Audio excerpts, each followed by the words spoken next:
Good morning to all the dignitaries, CSR leaders, academicians, and civil society partners. On behalf of Noble Citizen Foundation, in collaboration with Let Us Dream and with Hansraj College as our knowledge partner, I warmly welcome all of you to Delhi CSR Summit 2025. Today is not just a gathering, it is a shared intention of strengthening and reimagining India's capital with compassion, responsibility, and collective action. Delhi stands at a critical juncture. Air pollution, waste management, disparity in education, water quality concerns, and rising mental health issues. These challenges are daily shaping up Delhi's people and in millions. These are not isolated problems. They affect dignity, health, and opportunity. They remind us that collectively there needs to be a shift from charity to community transformation. Because the true message of a city and the measures that we use to calculate how much the city has grown is not on its skylines that we see, but the well-being of every single human being. At NCF, our mission is to build a society that is empowered, healthy, and future-ready. Though our focus on civic responsibility, community empowerment, emotional well-being, education for life, and environmental leadership across initiatives like cyber safety, future leaders for sustainability, and many other programs that we keep holding regularly. We aim to merely run programs. We don't aim just to run programs, but to build conscious and responsible citizens. This summit has been designed as a community-driven platform because real change begins with CSRs, the organizations, the NGOs, the academia, they voice together and bring in the change that is required. Our theme today, environment, mission life, and building a healthy, educated capital, reflects the urgent need of Delhi and the diversity of voices in this room shows that progress is possible only when government, corporate, academia, NGOs, and citizens work together. We are also honored to celebrate the Noble Citizen Awardees 2025, whose dedication proves that nobility is a practice expressed every day through service, integrity, and courage.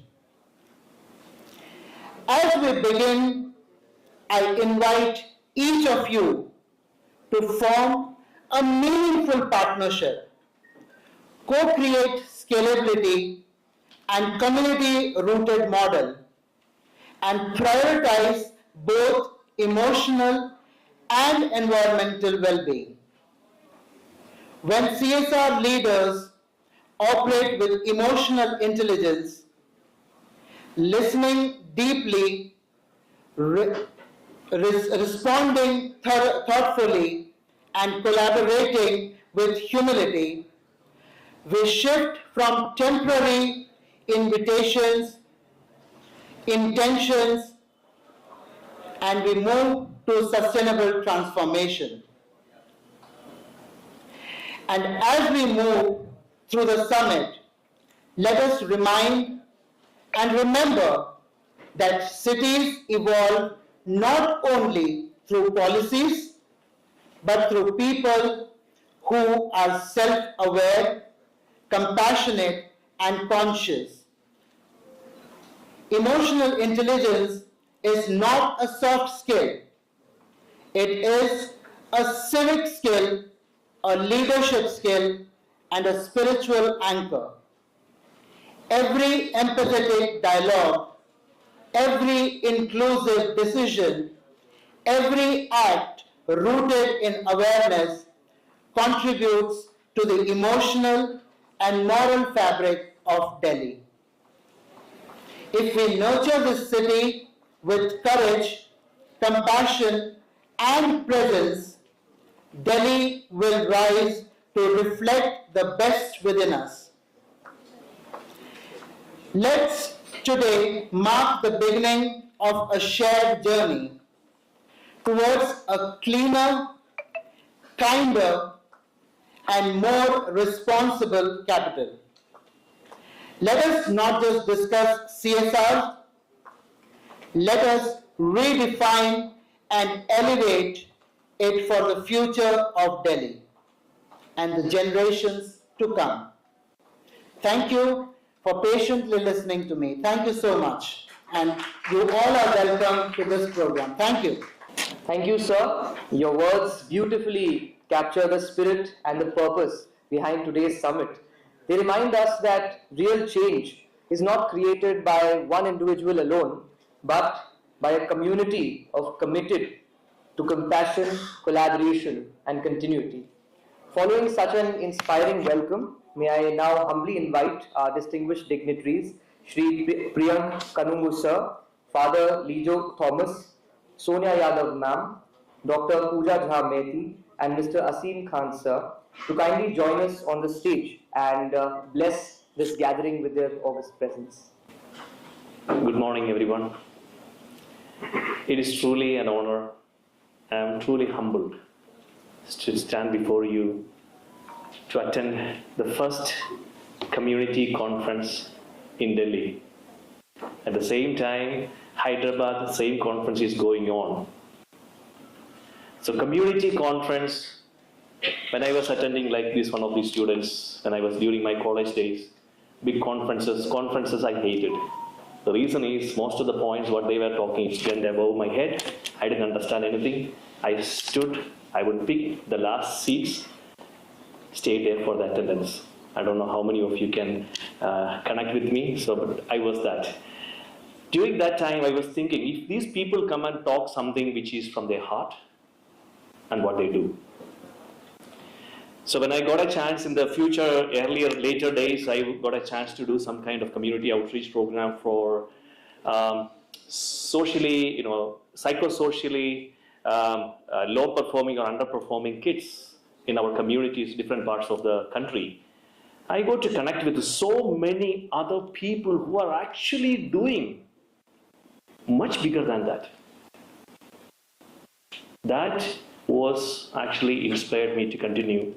Outside of my work, outside of my primary commitment, what I do for my community, what I do for my country, beyond my work, beyond my profession, beyond my whatever it is assigned or for my livelihood, I have found in the communities people with hearts. While everybody is calculating their time for their own advantages, there are people who stretched their hearts a bit more. There are some hearts that thought for people who are not part of their own family. Those who are actually dreaming for others. So I spoke to some of those people, hey, we need to come together and we need to inspire each other. Because when I do something, some outreach program, community outreach program, my major threat is from inside. My family, my profession, my boss is always challenging, oh, you are spending most of the time, hey, you spend 24/7 for my company. I want 10x. We are paying you. These are my internal threat, even my family or my own organization. They always wanted their own things. When I do that, this is my major threat. This is what I experience. When I come across with these people who are actually doing similar things beyond their professional responsibilities, I got inspired. We told, okay, let's come together once a year and share our stories and let us motivate each other so that we can continue what we are doing for our community. That was the beginning of this community conference in 2017.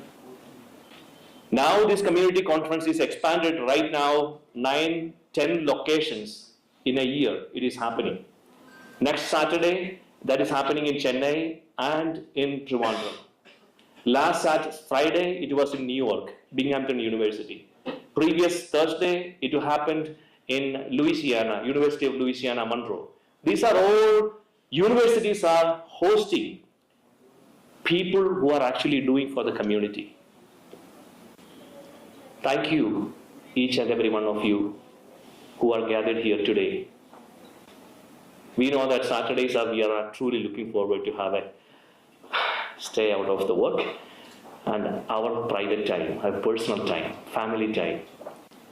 You sacrifice that. It's a huge commitment because you are in that category.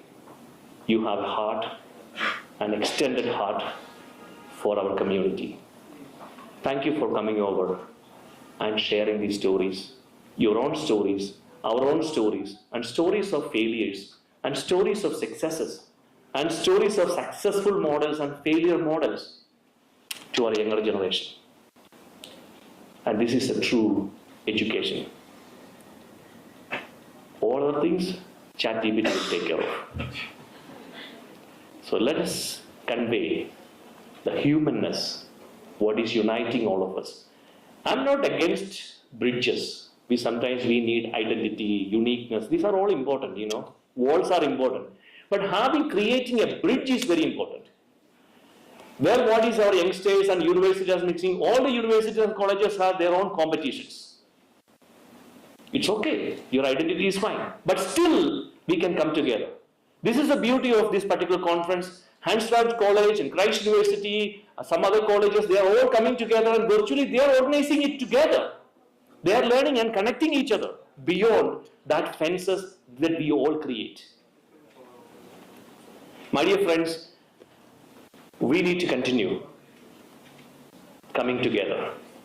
We need to continue sharing our powerful stories from the heart. And this is not a conference. This is a gathering of people with hearts. In the era of AI, hearts are most important than brain. Let us little more focus on that. Let's inspire our youngsters to have their heart to grow a little farther for their community and community initiatives so that they will be more community conscious as they grow up. Thank you again, and I take this opportunity to congratulate and thank Hansraj College and Noble Citizen Foundation for organizing this, and all the organizations and corporates coming together who has thought that extended extra mile mindset for our community. Let us continue together, and one more last thing we can do. What you are doing, what we are doing, it's from the heart. Government cannot do it because they are a kind of our brain. It's very important, giving policies, guidelines, structure, everything. This is very important. But it may not have. We got that heart. So we have to complement that heart. So community has always don't blame the authorities. we can be a solution-focused community. So we have to educate and truly educate and transform our younger generation, and not only younger generation, our own transformation. We all need to get transformed, more solution-focused than entitlement-focused generation. Thank you all. Congratulations once again. Our next special guest is a dynamic leader whose work at the grassroots embodies service, commitment, and civic responsibility. Srimati Sonia Yadav, the councillor of the Municipal Corporation of Gurgaon, is known for her hands-on approach, her deep understanding of civic issues, and her continuous efforts to uplift local communities with practical ground-level solutions. Her journey is an inspiring reminder that leadership does not always come with positions of power, but from the power to make a difference. Whether it is public welfare, civic management, or community empowerment, her work speaks of dedication, conviction, and the belief that even small steps can create large waves of transformation. Ladies and gentlemen, may I now humbly invite Srimati Sonia Yadav. मैं हिंदी में बोलूँगी। सभी को नमस्कार।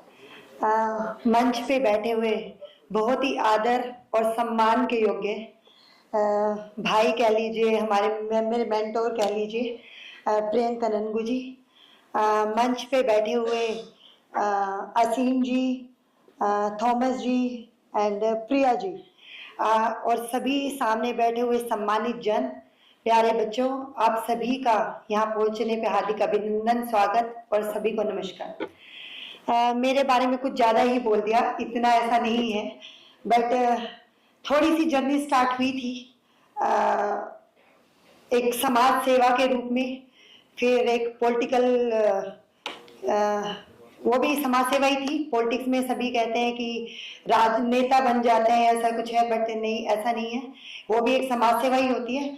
और जब मैं CWC में आई, चाइल्ड वेलफेयर कमेटी में, मैं एज ए मेंबर मैंने काम किया, और मैं गुरुग्राम से हूँ, मैं दिल्ली से नहीं हूँ, मैं गुरुग्राम से हूँ, और एक छोटे से पार्ट की थोड़ी सी रिप्रेजेंटेटिव भी हूँ, एक वार्ड की काउंसलर हूँ। और जब मैं CWC में आई थी तो मेरा परिचय प्रियंक जी से हुआ था, और मैं बहुत कम लोगों से प्रभावित होती हूँ, वैसे तो सभी से प्रभावित होना चाहिए, छोटी छोटी चीजें होती हैं, बट जब मैं प्रियंक जी से मिली थी तो मैं इनसे बहुत प्रभावित हुई थी। तो यहाँ पे खड़े होके बोलना ये मेरे लिए बहुत बड़ी बात है, क्योंकि अगर वो सामने बैठे हैं और वो यहाँ के मुख्य वक्ता के रूप में हैं, तो जो यहाँ पे बोलेंगे, हमारा शब्द वहाँ पे कुछ भी नहीं है। मैं बस इतना ही कहूँगी, जो ग्लोबल सिटीजन फाउंडेशन ने ये जो कार्यक्रम रखा है CSR दिल्ली समिट का, एक तो निवेदन है कि एक गुरुग्राम समिट भी रखिए।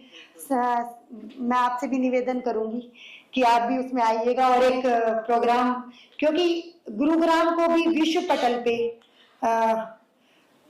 काफी क्रिटिसाइज किया जा रहा है, किया जाता है भी है, बहुत सारी चीजों को लेके, चाहे वो सफाई को लेके है, चाहे वो पानी को लेके है, चाहे वो जाम को लेके, बहुत सारी चीजें हैं। अभी पीछे से जब बारिश हुई थी तो गुरुग्राम को बहुत सारा विश्व पटल पे क्रिटिसाइज किया गया था।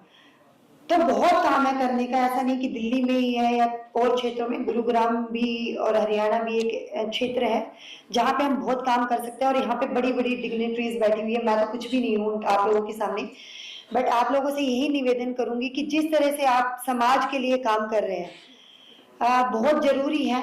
हमारी सरकार ने आत्मनिर्भर भारत को भी आगे बढ़ा रहे हैं, और ये बहुत जरूरी भी है कि यहाँ पे बच्चे बैठे हुए हैं, तो आत्मनिर्भर भारत, इन बच्चों को समझना बहुत जरूरी है, क्योंकि ये हमारे देश का भविष्य है। और जब तक ये नहीं समझेंगे कि आत्मनिर्भर भारत का अर्थ क्या है, क्योंकि बहुत लोग समझते हैं कि आत्मनिर्भर भारत का मतलब है कि अपने ही देश में चीजों को बनाना और उसको यूज करना, जबकि आत्मनिर्भर भारत का अर्थ है कि हमारे देश के हर एक नागरिक जो अपना एक पसीना भी बहाए, उस प्रोडक्ट को हम यूज करें जो हमारे इंडिया में बना हो। चलो विदेशी कंपनी आके हमारे इंडिया में बना रही हो, लेकिन हमारे देश के लोगों ने इसे बनाया हो, मेड इन इंडिया का उस पर ठप्पा लगाओ, वो आत्मनिर्भरता की एक पहचान होती है। और जो सामने हमारे बच्चे बैठे हुए हैं, हमारी डिग्निटरीज बैठी हुई हैं, तो आप सभी से निवेदन है कि आत्मनिर्भर भारत को एक आगे का आयाम दिया जाए। इसको भी साथ साथ फाउंडेशन से भी मैं सभी से निवेदन करूंगी कि ये भी एक मुद्दा है हमारे देश का, कि जब तक हमारा देश आत्मनिर्भर नहीं होगा तब तक हम फर्स्ट नंबर, हमारा मानना है कि हमें फर्स्ट नंबर पे आना है विश्व में, तो उसकी सबसे बड़ी पहचान आत्मनिर्भरता ही है। और जो ये छोटे छोटे CSR फंड के थ्रू जो हम काम करते हैं, NGOs के थ्रू हम काम करते हैं, ये बहुत बड़ी बात है हमारे आत्मनिर्भर भारत को आगे बढ़ाने के लिए, हमारे देश को आगे बढ़ाने के लिए, और हमारी सरकार भी इसको लेके बहुत काम कर रही है। तो इतना ही चाहूंगी कि आगे आप सभी के बीच में मैं ऐसे ही उपस्थित रहूं, एज ए चीफ गेस्ट ना, एज ए गेस्ट ना, एज ए कोई भी सोशल वर्कर मान लीजिए। और आप लोगों से भी निवेदन है कि गुरुग्राम आइए, मेरा एक अभी छोटा सा एक जगह, एक वार्ड है, 21 वार्ड नंबर है मेरा, तो कभी भी गुरुग्राम आएंगे तो हम आपका स्वागत करेंगे। और एक निवेदन करते हैं कि एक इसी तरह का समिट गुरुग्राम में रखिए। आप सभी का धन्यवाद। आपने आत्मनिर्भर भारत को यूथ के लिए बहुत ज़रूरी बताया है, और ये सच में एक बहुत अहम संदेश है, क्योंकि जैसे आपने बोला कि यूथ ही हमारा भविष्य है, और यूथ के एक्टिव पार्टिसिपेशन से ही हमने सपना देखा है एक विकसित भारत का 2047 तक जाने के लिए, वो साकार हो पाएगा। तो आपके जो विचार हैं हम सबको बहुत प्रेरित करते हैं, और हम आपके कमिटमेंट को दिल से सराहते हैं ma'am. Thank you so much. Now with utmost courtesy, I would request Rahul Kumar Yadav sir to please step forward and felicitate our distinguished guest Sonia Yadav ma'am with a token of our admiration and gratitude.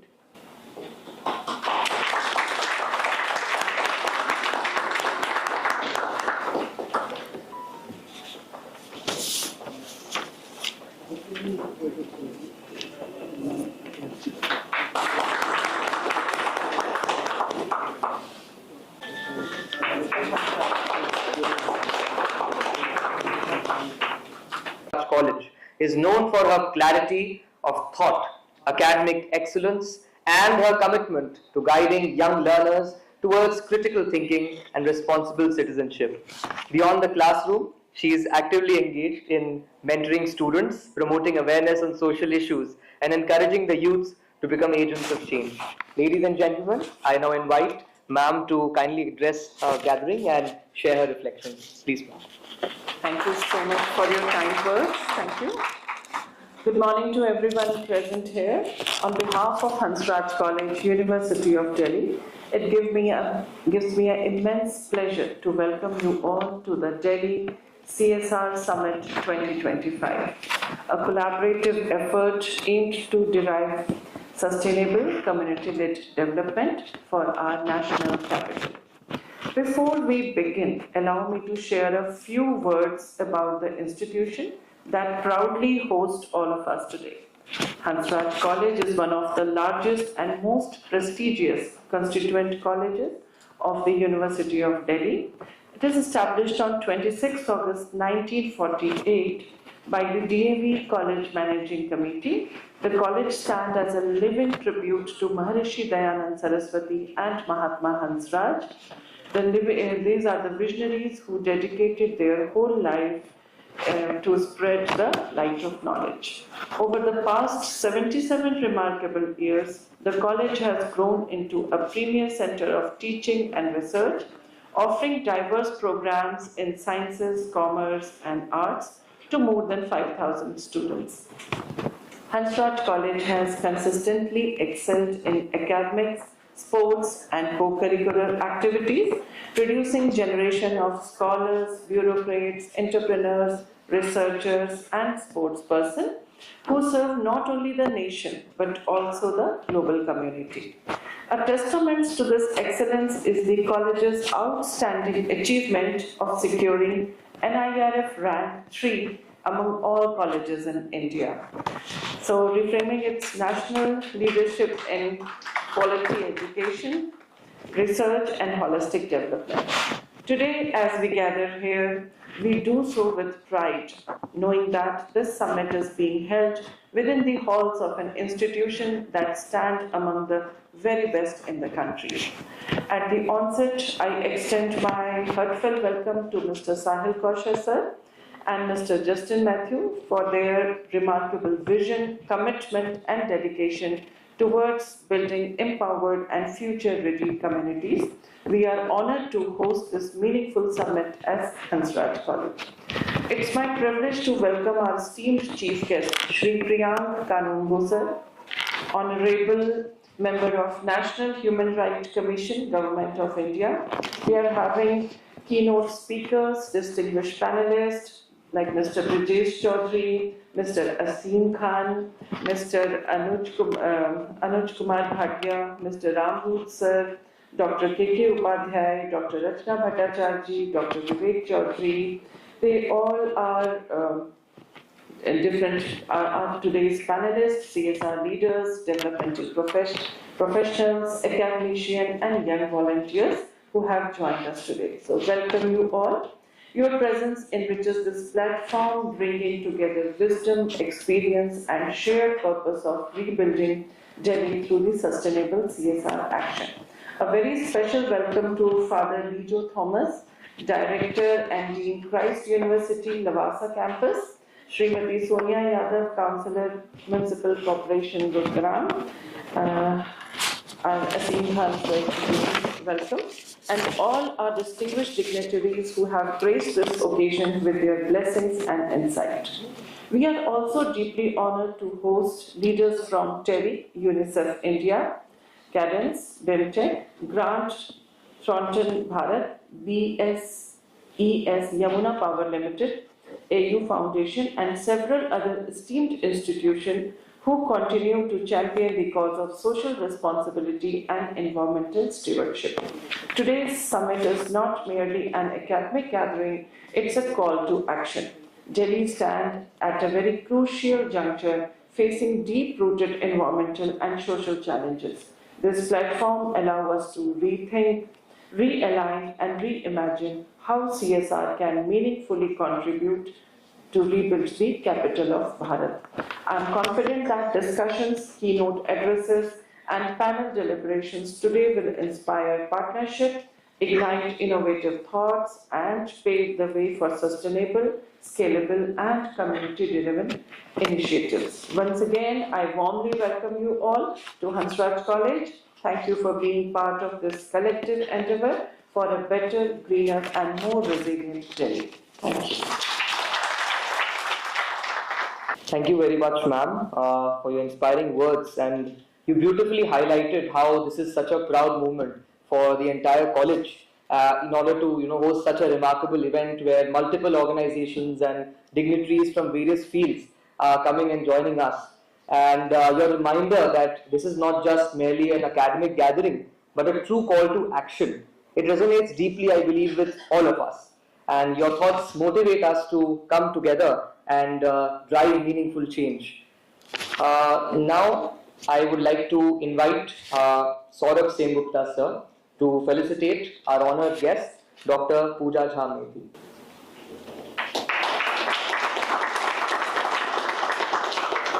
The journey of corporate social responsibility is shaped by our visionaries, individuals who do not merely observe challenges, but reimagine what is possible, and then work tirelessly to transform these possibilities into tangible and lasting impact. Our keynote speaker this morning is one such extraordinary luminary, a leader whose work embodies clarity of purpose, strategic insight, and an unwavering commitment to social upliftment. With a deep understanding of how businesses can contribute meaningfully to communities, he stands at the forefront of a thoughtful, impactful CSR in India. So, ladies and gentlemen, we are honored to welcome a professional whose leadership at Cadence has set remarkable benchmark, whose initiatives reflect both innovation and empathy, and whose dedication continues to expand the horizons of what responsible corporate engagement can achieve. It is my privilege to invite Mr. Asim Khan, CSR head at Cadence, a visionary whose contribution enriched the CSR landscape with both wisdom and action to deliver the keynote address.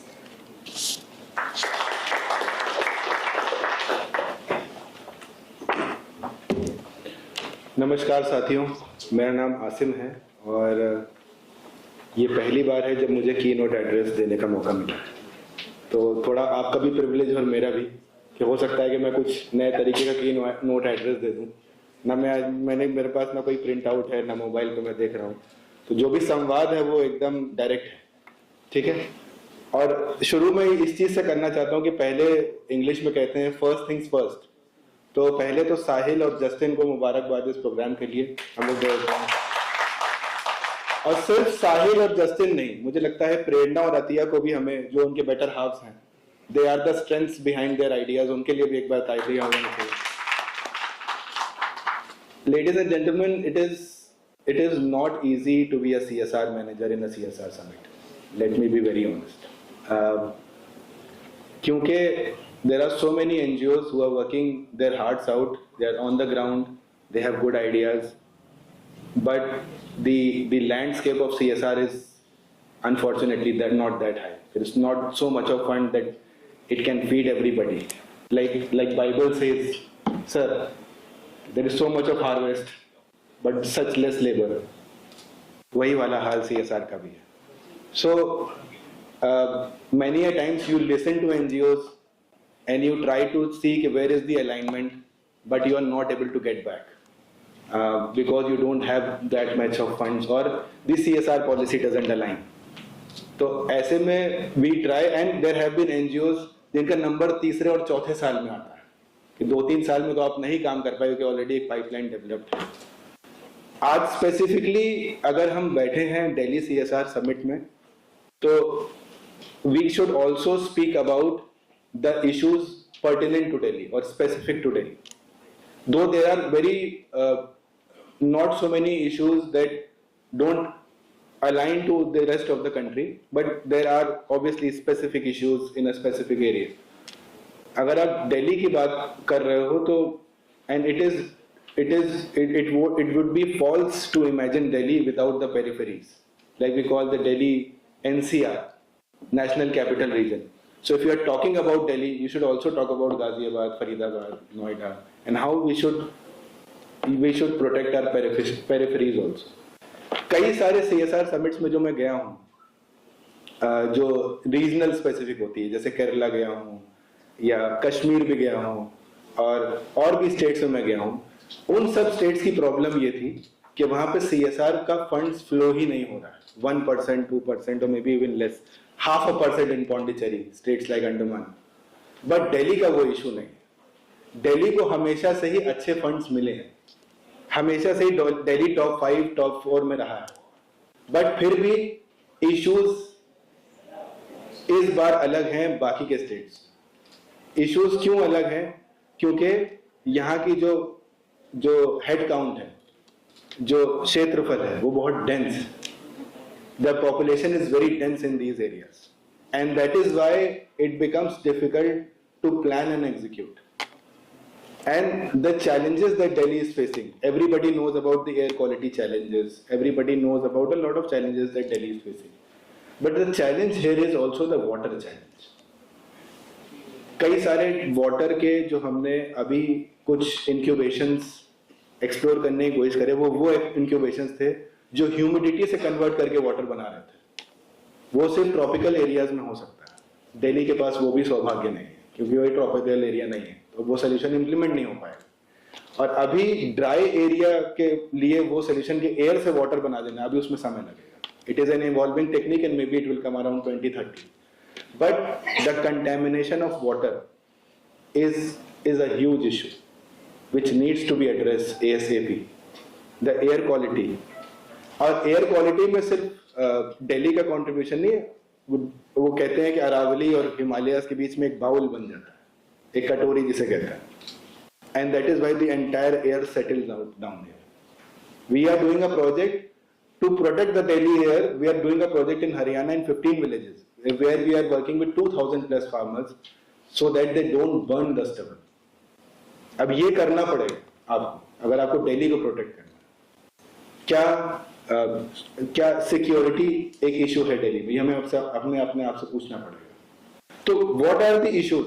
Many of the people who are living in Delhi are not even from Delhi, they are not even voters of Delhi. they are working in Delhi. So if they are working in Delhi, if they are working in MNCs, is mental health an issue for them? ये सारे सवाल हमें पूछने पड़ेंगे और उन NGO के लिए मेरे पास संदेश ये है, क्योंकि अब अनुज बताएंगे कि जो नोबल सिटीजन का अलायंस प्रोग्राम है उसके बारे में अनुज बताएंगे, बट जो अलायंस प्रोग्राम है वो एक कैपेसिटी बिल्डिंग प्रोग्राम है जिसमें एनजीओ जो कि काम करना चाहते हैं और ये जानना चाहते हैं कि CSR को कैसे क्रैक किया जाए, जो डिकोड कैसे किया जाए, उनकी एक 6 महीने की ट्रेनिंग प्रोग्राम बनाई है नोबल सिटीजन फाउंडेशन। उसमें मैं आपको ये बता देना चाहता हूँ, बाकी तो खैर 6 महीने है तो मैं उसको समअप नहीं कर पाऊंगा, बट मैं ये बताना चाहता हूँ कि अब भारत नए सवाल पूछ रहा है। India is asking new questions. कैसे सवाल? There is a section of India that wants to go to Mars, wants to land a satellite in near the sun, has already landed a satellite down south on the moon, but there is a section of India that's still lagging in the basic amenities. आपको दोनों को balance करना है as NGOs।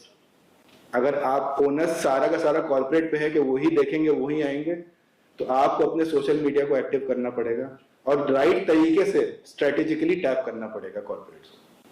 So if you are asking new questions, what is now CSR is making a very smooth shift towards innovation, incubation, startups, promotion of enterprises. अब उद्यमी बनना पड़ेगा, कुछ एंटरप्रेन्योर आइडिया बनाना पड़ेगा, सोशल एंटरप्राइज को लाना पड़ेगा। जब आप जॉब्स क्रिएट करोगे तब आपको ये पूछना पड़ेगा कि ठीक है, हो सकता है कि यमुना का पानी क्लीन ना हो सकता है गंगा का पानी भी क्लीन ना हो, कुछ डेटा वगैरह आ जाए, लेकिन फिर हमने क्या किया, ये भी सवाल है। क्या हमने कोई वहां पे क्लीनलीनेस ड्राइव करी? क्या हमने अपने आप वहां गए? वोट तो हम देते हैं, लेकिन क्या हमें मुद्दे पता है ऑन द ग्राउंड? क्या ये पता है कि यमुना के कितने परत तक प्लास्टिक है? क्या हमने कभी वो परत को खोद के प्लास्टिक निकालने की कोशिश करी? तो ये सब सवाल हमें दिल्ली CSR समिट में पूछने चाहिए और हम पूछेंगे, और फिर हम सोल्यूशंस पे भी बात करेंगे, ताकि ये सिर्फ एक समिट ना बन के रह जाए। अगले साल साहिल ने वादा किया कि अगले साल फिर से समिट होगी, और फिर हम उस बार डिस्कस करेंगे कि यहाँ से क्या डिस्कशन हुआ साहिल और क्या सोल्यूशन निकला। बहुत बहुत धन्यवाद। Thank you.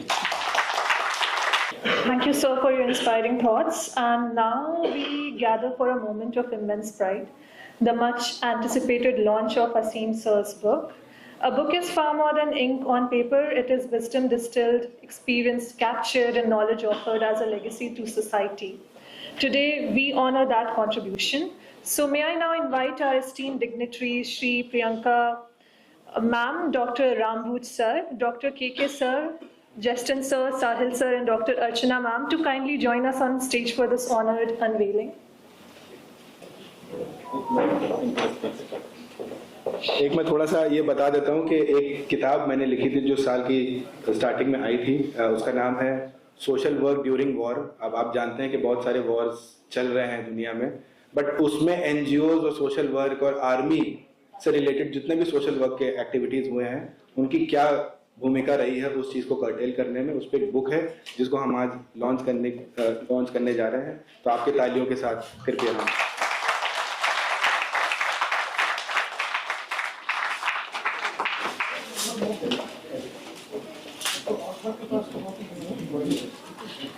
So to add, this book is not simply an academic contribution. It is a window into the most turbulent corner of the world where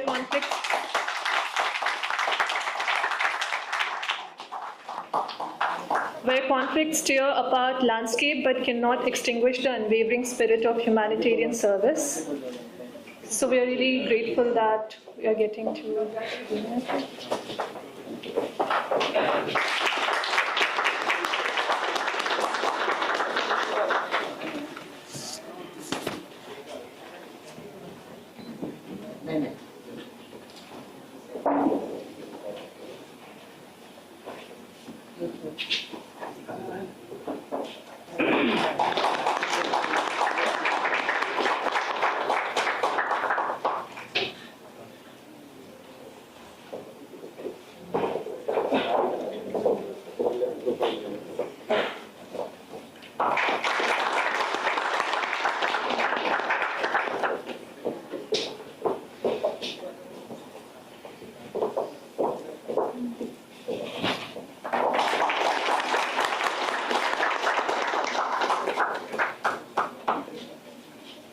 We are grateful for your presence, sir. Thank you so much for joining us today, and heartiest congratulations for your new book, sir.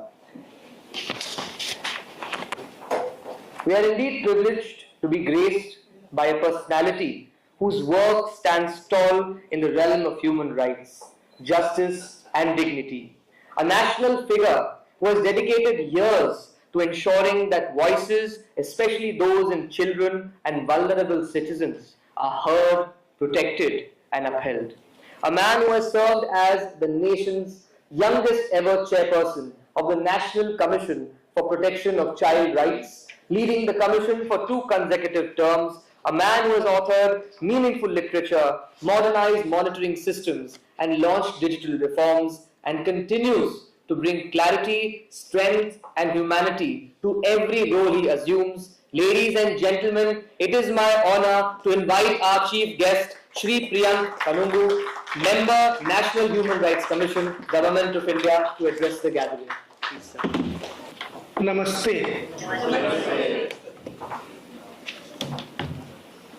यहाँ Nobel Citizen foundation के इस event में मंच पर आसीन आदरणीय Thomas साहब, आदरणीय पूजा जी, असीम जी, मेरी छोटी बहन सोनिया जी, हम सबको यहाँ पर बुलाने के लिए, ये प्रोग्राम आयोजित करने के लिए धन्यवाद के और अभिनंदन के पात्र साहिल और जस्टिन। सब हो गया तो मैं बोलूं? मैं ना डायरी वायरी मोबाइल में नोट सब लेके इसलिए आता हूं क्योंकि ये जेन जी जो है इसके सामने जब बोलना होता है तो हम बोल के खत्म नहीं कर पाएंगे, वो चैट जीपीटी कर लेंगे और फिर जो है यही क्वेश्चन कर लेंगे कि गड़बड़ बोल गए, आपके फिगर्स ठीक नहीं थे, फैक्ट्स गड़बड़ है। मैं तो तैयारी करके आता हूँ, और अगर कॉलेज में बोल रहा हूँ तो ईमानदारी से बोल सकता हूँ कि प्रोफेसर्स को भी आजकल ज्यादा तैयारी करनी पड़ती है। हम लोग जब कॉलेजेस में पढ़ते थे, मैं मिलेनियल जनरेशन का, हम जब पढ़ते थे तो प्रोफेसर लिख के बता के चले जाते थे 40 मिनट 45 मिनट अपना, फिर हम लोग बुक्स लेके नोट्स लेके, अगर प्रोफेसर ने टीचर ने कुछ गलत बता दिया है तो उनको ढूंढते थे, खोजते थे और वो बोलते रहते ठीक है तो कोई बात नहीं। अब ये नहीं हो सकता। अब मेरे जनरेशन के जो लोग टीचर्स और प्रोफेसर्स हैं वो दुगना चैलेंज फेस कर रहे हैं। ये जो पूरी तरीके से इंटरनेट में पली बड़ी पोषित हुई जनरेशन है, उसको आप बोर्ड पे लिख करके चले जाओ और 8 दिन बाद जवाब दो, ऐसा कर नहीं सकते। उसको तो इमीडिएटली करेक्ट करना पड़ेगा, सही आंसर्स देने पड़ेंगे, इसलिए तैयारी करके आता हूँ। फिर भी अगर कहीं आप लोगों की कोई जिज्ञासा रहेगी तो उसका समाधान करने की कोशिश करेंगे। हम दिल्ली में बैठकर बात कर रहे हैं कि सेठ साहूकारों के पैसे से दिल्ली की तरक्की कैसे की जाए, दिल्ली को कैसे संवारा जाए। दिल्ली जो है वो दुनिया की सबसे पुरानी कैपिटल्स में से एक है, दुनिया की सबसे पुरानी राजधानियों में से एक है। अब सोचने की बात यह है कि दुनिया की सबसे पुरानी राजधानियों में से एक शहर आज भी ये सोच रहा है कि कैसे किया जाए, तो ये अपने आप में एक बड़ी चिंता की बात है कि दिल्ली को तो वो होना चाहिए था कि दुनिया के लोग दिल्ली आके देखते। ये CSR समिट जो साहिल और जस्टिन आज करा रहे हैं, इसमें तो जैसा आप पुडुचेरी का या अंडमान का या केरला का या नॉर्थ ईस्ट के स्टेट्स का एग्जाम्पल दे रहे थे, उनको आकर के ये देखना चाहिए था how Delhi has been developed, और वो लोग यहाँ से सीखते और वहां रेप्लिकेट करते। तो सबसे बड़ा जो बोल्ट है माथे पे, सबसे बड़ा जो क्वेश्चन मार्क है वो यही है कि हम आज भी जो है यही खड़े हैं और एक ऐसे शहर में, एक ऐसे महाविद्यालय में खड़े हैं, एक ऐसी यूनिवर्सिटी के कैंपस में खड़े हैं जो बना ही कॉर्पोरेट सोशल रिस्पॉन्सिबिलिटी से।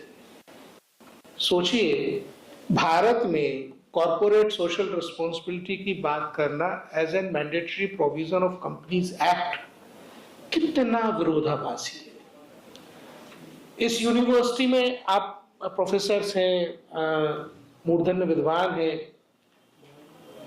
ऐसे कितने कॉलेजेस हैं जो बिना सेठ साहूकारों के दान के बिना बने? ये जो 100 साल पुराने, 70 साल पुराने, 80 साल पुराने इंफ्रास्ट्रक्चर है, अभी मैंने एक नोटिस किया दिल्ली गवर्नमेंट को, स्टूडेंट्स को बताऊंगा तो मेरी तारीफ होगी। अभी मैंने एक नोटिस किया है दिल्ली गवर्नमेंट को कि दिल्ली में जो हॉस्टल्स की कैपेसिटी है, यूनिवर्सिटी के कैंपसेस में, कॉलेजेस के, जो सरकार के कॉलेजेस हैं, उनकी जो हॉस्टल्स की कैपेसिटी है उनमें इजाफा नहीं किया गया है। और दिल्ली में बहुत सारे स्टूडेंट्स ऐसे हैं जिनको मजबूरन पीजीज पे और पीजीज के एक्सटोर्शन के ऊपर डिपेंडेंट होना पड़ रहा है, क्योंकि हॉस्टल्स की कैपेसिटी में इजाफा पिछले कई वर्षों से नहीं हुआ। और मजे की बात यह है कि कहा यह जाता है कि भाई ये बिल्डिंग्स हेरिटेज बिल्डिंग है, इनमें हम तोड़फोड़ नहीं करेंगे, ऐसा कहा जाता है। अब मुझे ये बताओ कि जो बिल्डिंग 100 साल पहले बनी, लोगों के चंदे से बनी, सेठ साहूकारों के दान से बनी, उन बिल्डिंग्स में बच्चों को रह के पढ़ना ही तो था, जिनने पढ़ के देश बनाया, देश चलाया। अब अगर बच्चे पढ़ रहे हैं, सीट्स में इजाफा हो रहा है, और वो बिल्डिंग पत्थरों की नहीं है। बगल में किरोड़ीमल कॉलेज गया था मैं थोड़े दिन पहले, उसकी मेस में किसी प्रोग्राम में, वो बिल्डिंग पत्थरों की नहीं है, वो ईंट गारे की बिल्डिंग है। ईंट गारे की बिल्डिंग में ऐसा कोई हेरिटेज नहीं है जिसको हम डिसमेंटल करके दोबारा नहीं बना सकते। पर ये बेचारे वॉइसलेस हैं, इनकी वॉइस नहीं है, कोई इनकी सुनता नहीं, और ये भी 3 साल का टाइम काट के निकल जाना चाहते हैं। तो 3 साल और 5 साल का टाइम काट के धक्के खा के ये निकल जाएंगे। लेकिन ये दिल्ली के लिए चैलेंज, ये दिल्ली के लिए प्रॉब्लम। जब हम सारी चीजों को मल्टी स्टोरी कर चुके, तो दिल्ली के कॉलेजेस के हॉस्टल्स के लिए multi storey building, high rise building बनाने पर कब विचार होगा, ये सवाल है। और CSR समिट में तो इस पर बात होनी ही चाहिए। भाई आप कितनी चीजों की परमिशन और फंड्स मांगेंगे सरकारों से, और सरकार ने, मैं अभी अमाउंट नहीं बोलूंगा नहीं तो बगावत हो जाएगी, सरकार ने जितना पैसा मतलब आप मान लीजिए कि लोन्स पे है, और लोन्स भी ओवरड्राफ्ट पे हैं। फिगर्स अपने प्रोफेसर से पूछना। ये तो दिल्ली स्कूल ऑफ इकोनॉमिक्स के बगल में आप लोग बैठे हो, FMS के बगल में बैठे हो, फिगर फैक्ट तो आप ही लोग देते हो पूरे देश को, पूरी दुनिया को, तो आप तो खुद जांच लेना कि कितने हजार करोड़ रुपया जो है आ चुका है। लेकिन नए सिरे से बात करें तो सबसे पहले जिन कैंपसेस में हम बैठे हैं, साहब यहाँ पैसा लाइए, इनके हॉस्टल्स को रिनोवेट कर दीजिए, इनके हॉस्टल्स में 1-1, 2-2 मंजिल बना दीजिए। ये बच्चे बेचारे एक्सप्लॉइट हो रहे हैं पेइंग गेस्ट में, पेइंग गेस्ट के रूप में, पीजीज में, प्राइवेट हॉस्टल्स में। यहाँ पे as a human right advocate मेरी ये रिक्वेस्ट है सभी लोगों से, जो कॉलेजेस वाले हैं, जो स्टूडेंट्स हैं, और जो NGOs के लोग हैं। ऑब्वियसली अगर नहीं बनता तो भैया ये हेरिटेज बिल्डिंग्स तोड़ने के लिए पिटीशन लगाना हो तो मैं वो भी आपकी मदद करूंगा। लेकिन ये पत्थरों के वो भवन नहीं है जिनको हेरिटेज के रूप में संरक्षित करना हो। ये कुतुब मीनार नहीं है, ये लाल किला नहीं है, ये तो चूने फर्शी से बना हुआ बिल्डिंग है जिसको तोड़ना ही पड़ेगा। और आपको नए कॉलेजेस की बिल्डिंग, नए हॉस्टल्स की बिल्डिंग चाहिए। ये मैंने आपके फायदे की बात करी, अब मेरी बात पूरी सुनना पड़ेगी।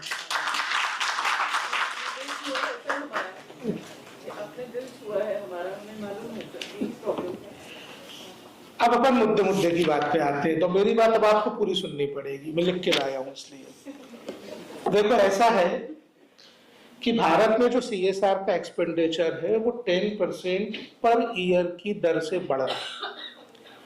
ये 2021-22 के 27,000 करोड़ से फिर आया 22-23 में 30,000 करोड़, अब 34,000 करोड़ पर। ये 10% की दर से बढ़ रहा है। लेकिन जब दिल्ली की अपन CSR एक्सपेंडिचर की बात करते हैं तो बहुत ही इंपॉर्टेंट बात ये है कि ये 1100 करोड़ से 1900 करोड़ पे आ गया, 3 साल में दोगुना हो गया है। तो दिल्ली अपना अच्छा खासा शेयर छीन ले रहा है। तो दिल्ली में पैसा छीनने की जो कैपेसिटी है, जो कैपेबिलिटीज हैं, जो जिजीविषा है, जो अपना हक लेने की साडा हक इत्थे रख वाली जो आपकी स्पिरिट है, वो ठीक ठाक है। पैसा वैसा तो ले लेते हो। दिल्ली बड़े बड़े NGOs का जो है वो गड़बी है। दिल्ली में जो NGOs हैं उनको पैसा निकालने में महारत भी हासिल है। मैं जब सिविल सोसाइटी ऑर्गेनाइजेशन के साथ काम करता हूं तो ये बात आपको बता सकता हूं पूरी ईमानदारी से कि दुनिया में सबसे कठिन 2 काम, सबसे कठिन काम, पहला सबसे कठिन काम है किसी दूसरे की जेब से पैसा निकालना, और जो दूसरा सबसे सरल काम है वो ये है कि दूसरे की जेब से पैसा निकालना। कठिन इसलिए है कि जब आप पूरे नियमों का पालन करते हो, पूरी ईमानदारी, पूरी शुचिता के साथ काम करते हो, तो काम सबसे कठिन हो जाता है।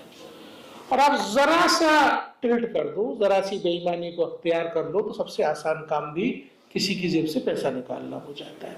लेकिन हम यहाँ ईमानदारी वाले रास्तों की बात करेंगे, ईमानदारी से कैसे पैसा निकालना उसकी बात करेंगे। हम बेईमान रास्तों का जिक्र जरूर करेंगे कि हमें गलत रास्ते पे नहीं जाना है। एक 4-5 साल पहले एक एनजीओ के, मुझे कई सारे सिविल सोसाइटी वाले बहुत गाली देते हैं, मेरे खिलाफ भी कई बार signature campaign civil society organisations ने चलाए। मैं आपको कारण बताऊंगा।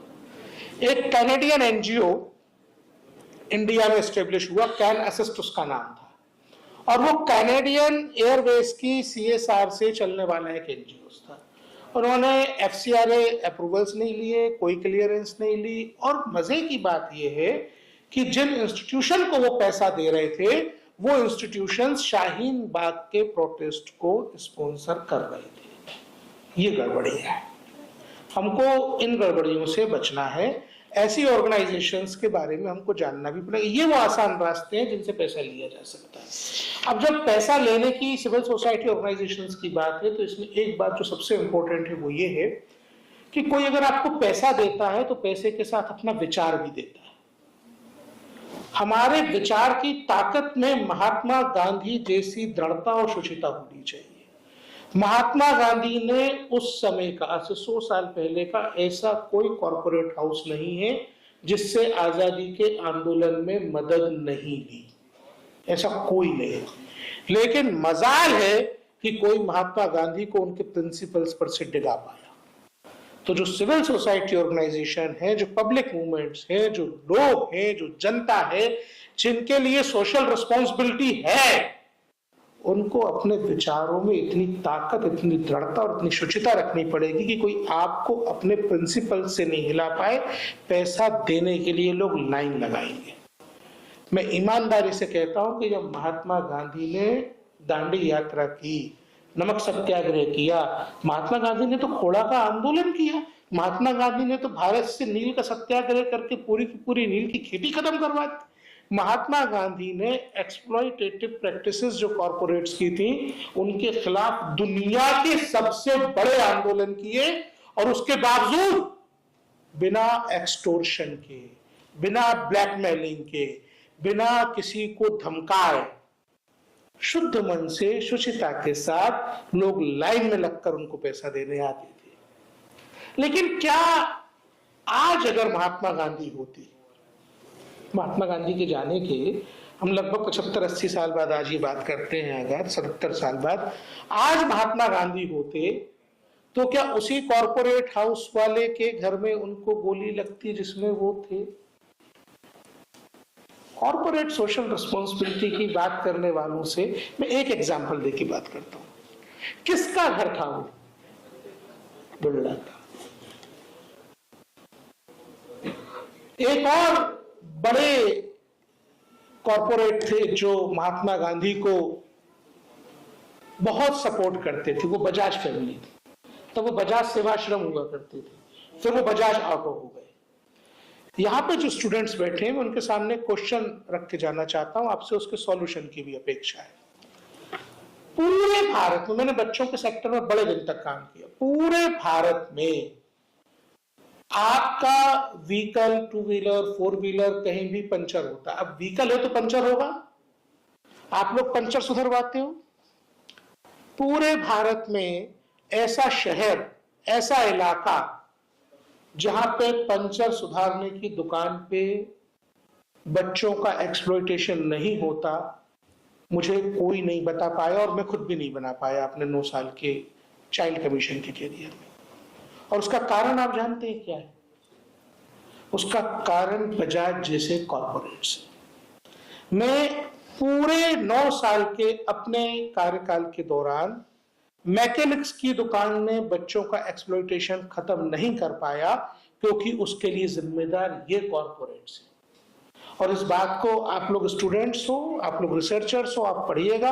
52nd रिपोर्ट है parliamentary standing committee on labour and textile की। उसमें ये सारी बातें इंडियन पार्लियामेंट ने रिकमेंड की हैं इंडियन गवर्नमेंट को कि कैसे चाइल्ड लेबर का इन्वॉल्वमेंट होता है प्रोसेसेस में जहां पर कोई अपनी जिम्मेदारी से बचना चाहता है। मैं आपको उदाहरण देके बताता हूं। साहिल, टाइम है, थोड़ा ज्यादा बोल लूं? जब आपको नहीं तो फिर अब तो सुनना पड़ेगा। बाकी लोगों ने हाँ बोला। चाइल्ड लेबर का इन्वॉल्वमेंट वहां होता है, जरूरी नहीं मैं हर बात जो पूछूं आपके हर जवाब को मानूं भी। जहां चाइल्ड लेबर का इन्वॉल्वमेंट होता है वहां पर जब कोई ऑर्गेनाइज सेक्टर अपनी किसी प्रोसेस के लिए अनऑर्गेनाइज सेक्टर पर डिपेंडेंट होता है, वहां चाइल्ड लेबर का इन्वॉल्वमेंट होता है। ये एक मैटर ऑफ फैक्ट है। अब ये जो बड़े बड़े ऑटोमोबाइल कंपनियां हैं, ये मैन्युफैक्चरिंग की जगह जब असेंबलिंग करने लगती हैं और अपने वेंडर से कोई क्लच बार बनवा के बुलवाता है, कोई टायर ले लेता है, कोई जो है उससे हेडलाइट अलग से ले लेता है, कोई बल्ब ले लेता है और उसको फ्री असेंबल करके अपनी मैन्युफैक्चरिंग यूनिट चलाते हैं। Actually those are assembling units. और जो इनके वेंडर्स हैं उनको ये उतना ब्रीदिंग स्पेस भी नहीं देते कि वो उनके लिए पार्ट्स बना करके जो है ठीक ठाक मार्जिन जनरेट कर ले। आपके कॉलेज से 2-3 किलोमीटर की दूरी पे कश्मीरी गेट है, गए हो कभी? कश्मीरी गेट पे भारत के ऑटोमोबाइल्स के स्पेयर पार्ट्स का एक बड़ा मार्केट है। थोड़े दूर पे जाके आपको मायापुरी मिलता है, मायापुरी में स्पेयर पार्ट्स का एक बड़ा मार्केट है। अब ये स्पेयर पार्ट्स जो हैं ये तो उन मैन्युफैक्चरर्स की रिस्पॉन्सिबिलिटी होते हैं जिनके व्हीकल्स वो बनते हैं कि वो स्पेयर पार्ट्स उनके सर्विस स्टेशन पे मिले। आप दिल्ली के बाहर निकल के देखिए, आप बिहार जाइए, उत्तर प्रदेश जाइए, मध्य प्रदेश जाइए, छत्तीसगढ़ जाइए, महाराष्ट्र जाइए, आपको बड़े बड़े ब्रांड्स के व्हीकल्स मिल जाएंगे गांव-गांव में चलते हुए। अब यहाँ पे जो गैप है वो ये है कि यहाँ पे जो व्हीकल मैन्युफैक्चरर्स हैं वो केवल मैन्युफैक्चरिंग करके गाड़ियां बेच रहे हैं, उनकी सर्विसिंग और उनके डिस्पोजल के लिए अपनी अकाउंटेबिलिटी से बच रहे हैं। वहां चाइल्ड लेबर इन्वॉल्व हो रहा है। इनकी सर्विस चेन्स नहीं है, इनकी मैन्युफैक्चरिंग चेन्स है। यहाँ पे कॉर्पोरेट्स को अपने आप में सुधार करना पड़ेगा। इसलिए बड़ी जिम्मेदारी से बोलता हूं कि अगर महात्मा गांधी आज होते तो बजाज से पैसे नहीं ले रहे होते, क्योंकि बजाज की जो हमारा बजाज स्कूटर जो होती है ना, जो पल्सर की मोटरसाइकिल होती है, वो मोटरसाइकिल मार्केट में बाद में आती है। पहले रोड साइड मैकेनिक्स को उसको सुधारने की ट्रेनिंग दे दी जाती है, अपनी सर्विस स्टेशन स्टेब्लिश किए बिना, और मैकेनिक्स के यहाँ चाइल्ड लेबर का एक्सप्लॉयटेशन होता है। तो कॉर्पोरेट सोशल रिस्पॉन्सिबिलिटी की जब हम बात करते हैं तो चैरिटी बिगिंस एट इनका होम वो सर्विस स्टेशन से, इनके होम वो मैकेनिक्स है, जहां पे चाइल्ड लेबर का एक्सप्लॉयटेशन हो रहा है। जो हम दिल्ली की बात करते हैं, 3.5 करोड़ की पॉपुलेशन वाला ये अर्बन स्लम, अर्बनाइजेशन दुनिया में जितनी तेजी से हुआ उतनी तेजी से अर्बन स्लम्स बने। क्या गांव में स्लम्स होते हैं? नहीं होते। शहरों में स्लम्स क्यों होते हैं? जब कैपिटलिस्ट की दुनिया में गरीब आदमी सरवाइव करने के लिए आता है चमकीली रोशनी देख के, तब स्लम का निर्माण होता है। और दुर्भाग्य की बात, जो सबसे चिंता की बात है, वो ये है कि मैं यहां फिर आपको आंकड़ा बताना चाहूंगा कि CSR का जो इन्वेस्टमेंट है, CSR का जो एक्सपेंडिचर है, वो 2021-22 में स्लम डेवलपमेंट में 58 करोड़ रुपए हुआ, जो घटकर जब CSR का इन्वेस्ट ओवरऑल एक्सपेंडिचर बढ़ रहा है, 27,000 से 34,000 करोड़ हो रहा है, तब स्लम डेवलपमेंट के नाम पर CSR का एक्सपेंडिचर 58 करोड़ से घटकर 38 करोड़ रह गया है। हम दिल्ली में बात कर रहे हैं। दिल्ली में 30,000 बच्चे स्ट्रीट चिल्ड्रन मैंने आइडेंटिफाई किए। ये स्ट्रीट चिल्ड्रन एक छोटे से एरिया में आइडेंटिफाई किए। दिल्ली स्ट्रीट चिल्ड्रन का हाल है, जब आप लोग सिग्नल्स पे बच्चों को खड़ा देखते हो तो आपके मन में आता है इनके लिए कोई कुछ नहीं करता। हमारे मन में विचार आता है बच्चे तो घर से भागे हुए हैं या कोई इन्हें उठा के ले आया है। सर्वे रिपोर्ट्स, ऑथेंटिक सर्वे रिपोर्ट्स ये कहती हैं कि इन बच्चों में से 50% से ज्यादा बच्चे ऐसे हैं जो अपने परिवारों के साथ शहरों के स्लम्स में रहते हैं, दिन में ये रोड पे आ जाते हैं, रात में घर चले जाते हैं। 45% बच्चे ऐसे हैं जो पूरे के पूरे परिवार के साथ सड़कों पर रहते हैं और दिन में सड़कों पर भीख मांगते हैं, रात को फुटपाथों पर सो जाते हैं। उनके लिए हम सॉरी टू से काम नहीं कर रहे हैं। दिल्ली में जो बड़े बड़े डिजास्टर्स किए गए हैं ह्यूमन रिसोर्स को डिस्ट्रॉय करने के लिए, उसमें से एक Delhi urban shelter improvement board है। ये भी एक बहुत बड़ा बोल्ड है, एक बहुत बड़ा धब्बा है दिल्ली के माथे पे। इसने क्या किया, आप लाल किले जाके देखिए। लाल किले के अर्बन शेल्टर में जब मैं जाकर देखता हूं तो मुझे पता चलता है कि जो फैमिलीज 2011-12 में शेल्टर में रहने आई थी वो आज तक वहीं रह रही है। अरे भाई 10-10, 15-15 साल से अगर आप लोगों को रिसेटल नहीं करा पा रहे हो, उनके घर नहीं दे पा रहे हो, उनके घर नहीं बेच पा रहे हो, तो आप केवल और केवल एनार्किस्ट खड़ा करने की एक फैक्ट्री चला रहे हो। आप चाहते हो कि लोग अंडर प्रिविलेज्ड रहें, आप चाहते हो कि लोग डिप्राइव्ड रहें। और हमने देखा लाल किले के शेल्टर में जो फैमिलीज रह रही थी उनके बच्चों को कुतुब मीनार के ऑर्फनेज में लाकर रखा गया, फिर गाड़ियों में बिठा बिठा के शाहीन बाग भेजा गया सीएए के अगेंस्ट प्रोटेस्ट करने के लिए। ये सब ऑर्केस्ट्रेट था और इसमें सीएसआर फंडिंग इन्वॉल्व थी, क्योंकि कॉर्पोरेट्स, इसलिए 2025 में जब लेटेस्ट अमेंडमेंट हुए हैं सीएसआर पॉलिसीज में, सीएसआर रूल्स में, तो इम्प्लीमेंटर के डिस्क्लोजर्स पे बड़ा ध्यान दिया गया है कि आप इम्प्लीमेंट करवा किससे रहे। अब इसमें देखिए, एक बात तो जो है जो सरकार कर लेगी, कानून वानून बना के कर लेगी।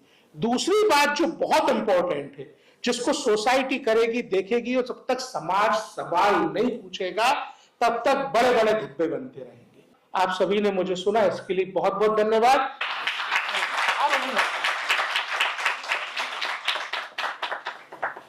बहुत बहुत शुक्रिया प्रियंक सर, आपके गहरे और सोच पर मजबूर कर देने वाले भाषण के लिए। जैसे आपने कहा कि दुनिया का सबसे कठिन काम है दूसरों के जेब से पैसा निकालना, वो सबसे सरल काम भी है, क्योंकि रूल्स और रेगुलेशंस को अगर हम फॉलो करते हैं तो बड़ी मुश्किल आती है, मगर बेईमानी से अगर कोई पैसा निकालता है तो बहुत आसान हो जाता है। यही बात गांधी जी के सिद्धांतों से भी जुड़ा हुआ है, जो हमें हमेशा ईमानदारी और सच्चाई के राह पे चलने के लिए मजबूर करता है। और आपके द्वारा जो दिल्ली विश्वविद्यालय में हॉस्टल्स की जो कमी है और सीएसआर फंड्स को उसको यूज करके उस मुद्दे को हल करने की जो बात थी, वो बहुत ही ज्यादा प्रेरणादायक है सर। और साथ ही बड़े कॉर्पोरेट के द्वारा बच्चों के पे जो शोषण हो रहा है, उस पे जो आपकी चिंता थी, वो हमें याद दिलाती है कि हमारी जिम्मेदारी जो है वो सिर्फ पैसे देने तक सीमित नहीं, बल्कि ईमानदारी और न्याय के साथ सामाजिक बदलाव लाने की भी होनी चाहिए। आपके शब्दों से हमें बहुत सीख मिली है सर, और बहुत बहुत धन्यवाद sir. Now I would like to, with great respect, invite Justin Anthony sir and Anuj Kumar Bhatia sir to kindly come forward and felicitate our esteemed guest Priyank sir. We now move into the conversation that lies at very heat of Delhi's future. Panel 1, thoughtfully themed CSR for Delhi's environment. This discussion invites us to reflect deeply on the living fabric of our city. The air that fills our lungs, the green spaces that give us air to breathe, the resources that sustain life, and the pressing environmental challenges that call for urgent collective attention. Delhi's environment has long stood at a crossroad, and in this critical moment, CSR emerges not merely as a compliance requirement, but as a powerful instrument of transformation. An opportunity for industries, institutions, and communities to come together to heal, restore, and build resilience. To open this panel and frame the conversation with clarity and depth, we are honored to be guided by a distinguished environmental expert, Dr. Ram Bhuj sir, advisor, Mobius Foundation, who has spent decades engaging with ecological system scientific research and community-driven environmental initiatives. His insights have shaped dialogues across platforms, influenced policy thinking, and brought much-needed attention to environmental stewardship in urban and rural landscapes alike. Joining Dr. Butch, we will have some respected panelists and voices representing sustainability and social advocacy. So I would invite Dr. Vivek Chaudhary, Assistant Professor, Atma Ram Sanatan Dharm College, University of Delhi. Dr. K.K. Upadhyay, Professor and Chairperson, Center for Sustainability and CSR at BIMTech. Mr. Kartik Verma, Youth Advocate, UNICEF India.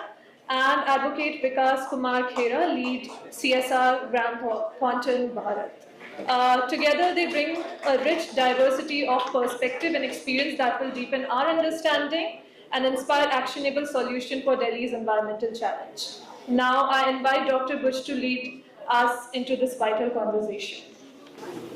Hello everyone. Good afternoon. I think, no, it is still, pardon? Hello. I have another invitation. I was supposed to be there by 12, but it was very interesting, and all the credit must go to Noble Citizen Foundation. My good friend Justin Anthony, Sahil and his wonderful team, not to organize such an interesting session on CSIR, the summit. Normally I was talking, people organize conferences, seminars, but summit is much, much above that. Reaching to the summit is really difficult.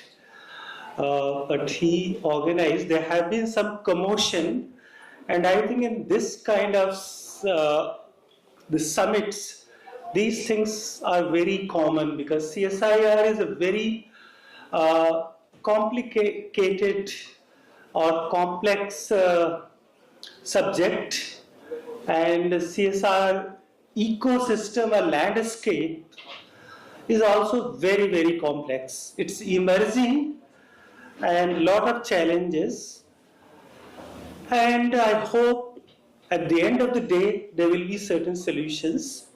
I am supposed to first begin with a few pointers which they have written here as keynote, but I will try to be as brief as possible. Environment problem is, I think, our existential threat. Humanity's very existence is at stake.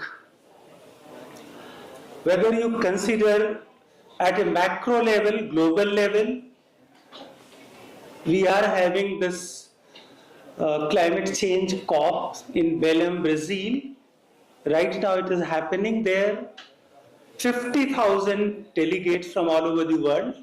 All 194 countries are deliberating, and climate change is number one, and connected with that is of course air pollution, which citizens of Delhi are bracing. We are virtually in a gas chamber, and I could feel the anguish of the previous speaker, our chief guest, how things are being bungled out, being mismanaged, in spite of claiming Delhi being capital, India rising. Of course, we are number one in population. We have overtaken China. We are number fourth or fifth in terms of GDP, and he has titled this Rebuilding India's Capital Together. Capital word I don't agree, because capital is a very loaded word, and all the problems that we are going to discuss here is because of this mindset, what we call as in a way the negatives of so-called development. and so many issues. I'm not going to go into the details. Many of you must be. I have been into this area for the past 40 years with the United Nations system, and also working with many civil society organizations at grassroots, policy levels, and at various levels. And this anguish which we saw in the previous session is very justified. Of course, we do not have time. People do not want to listen. But what is the way out? Why students, particularly youth, whether you call it millennial, Gen Z, or whatever terms, why they are agitated? Of course, somebody might say that this may not be the subject of debate of a CSR or environment summit, but very, very pertinent. When Greta Thunberg in Sweden, she gave a slogan to boycott schools, boycott classes, Fridays for Future, because she realized, along with many of those who see a very bleak future, when all the scientific evidence is telling that we have already breached the threshold for the survival of humanity, survival of the life on this planet, 1.5 degrees, which was in Paris Agreement, agreed upon by all the countries. And we are on a trajectory to breach that, not only breach, but go much, much beyond that. Because nobody is thinking. India, for example, we have a nationally determined contribution for climate change, but it's very broad-based because it involves everything, from the government, from the civil society, where from resources, from CSR, from corporate, from government, how we are going to make this world, forget about Delhi and India, the whole world's livable. And air pollution, I was looking at the data, 100 cities in the world, and 90% are in India. Why? Have anybody asked? The only time when Delhi was livable was during COVID. You can breathe the air, you can see the stars in the sky, and there have been news that you can see even the mountains from Chandigarh or some other places. So that was an emergency situation. Don't you think that we are into an emergency situation? Many countries, the United Nations has already called to declare climate emergency, and many countries, many city governments have already done that. And I think particularly NCR needs an emergency situation. There are so many points, I think, a lot of ideas. There is another summit, the brainstorming session is going on, which I have to be there. Rajendra Singh, the waterman of India, he is holding that in INSA. Luckily it is for 2 days, even tomorrow, so I will be there. So they are trying to, how they revived the water bodies, 23 rivers, they became what we call as Sadanira, perennial. And that is what, without any assistance from CSR or even government, they created all kind of problems. But he organized the people, he used the science, available science, that is traditional knowledge that was with the communities, and revived not one river but 23 rivers in all, and provided livelihood, what we call a Atmanirbhar Bharat, those areas. You just go and visit how the Atmanirbhar those villages are. So there are several such examples. People are doing very positive things are being done, but at the macro level, when we go on replicating all these, then there are real issues. That is where I think the CSR and your effort at a macro level, if you can succeed, that will be a huge contribution. So with these few words, I think I would turn to my fellow panelists. We have hardly, I can say 20 minutes, and I think I communicated to all of you a few of my thoughts, what we should. So let us do it. Initially I thought it would be 1 or 2 rounds, but I think let us do it in 1 round only, and deliberate on 2-3 very key issues. And one issue that I would like to mention here is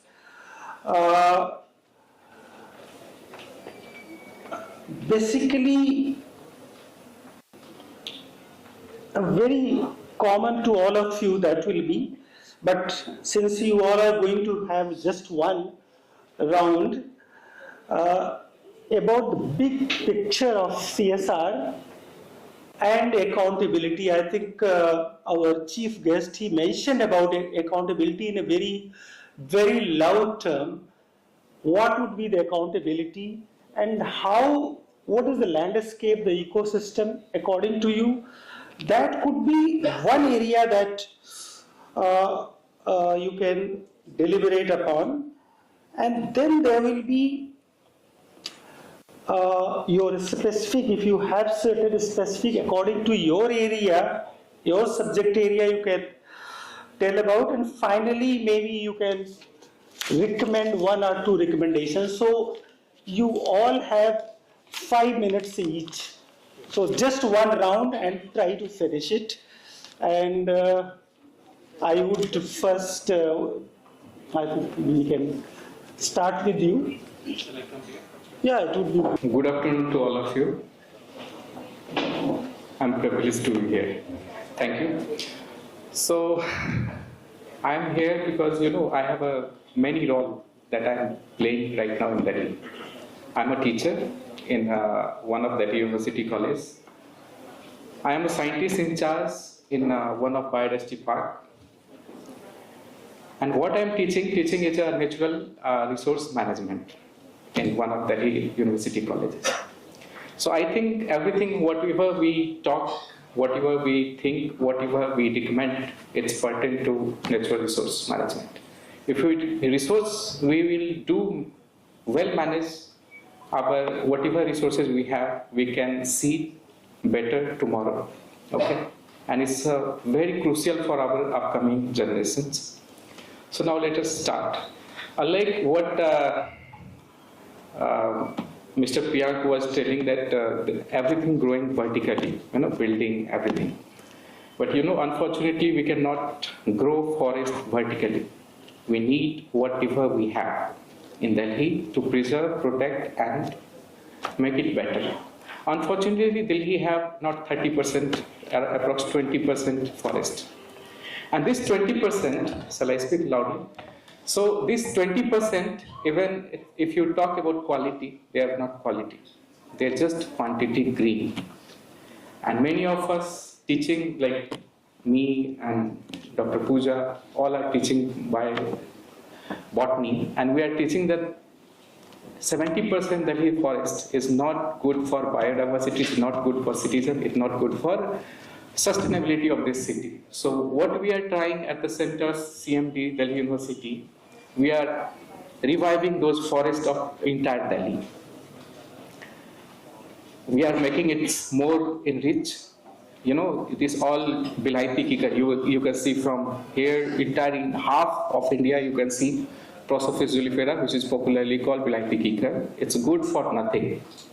And it's ruining everything, all ecological service. So when we talking about life, quality of life, we not need product.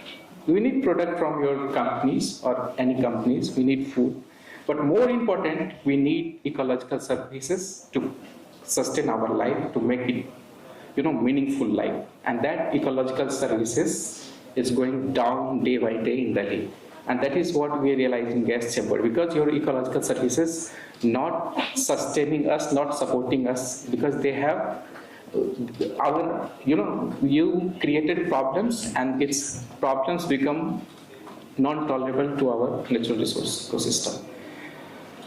So as a CSIR, because I'm practicing it, I realize it. There is certain gap.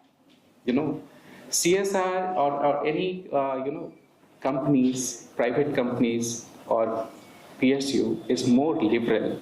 They can change more rapid. They can adapt situation more rapidly compared to the Sarkari Tantra, what is government institutions.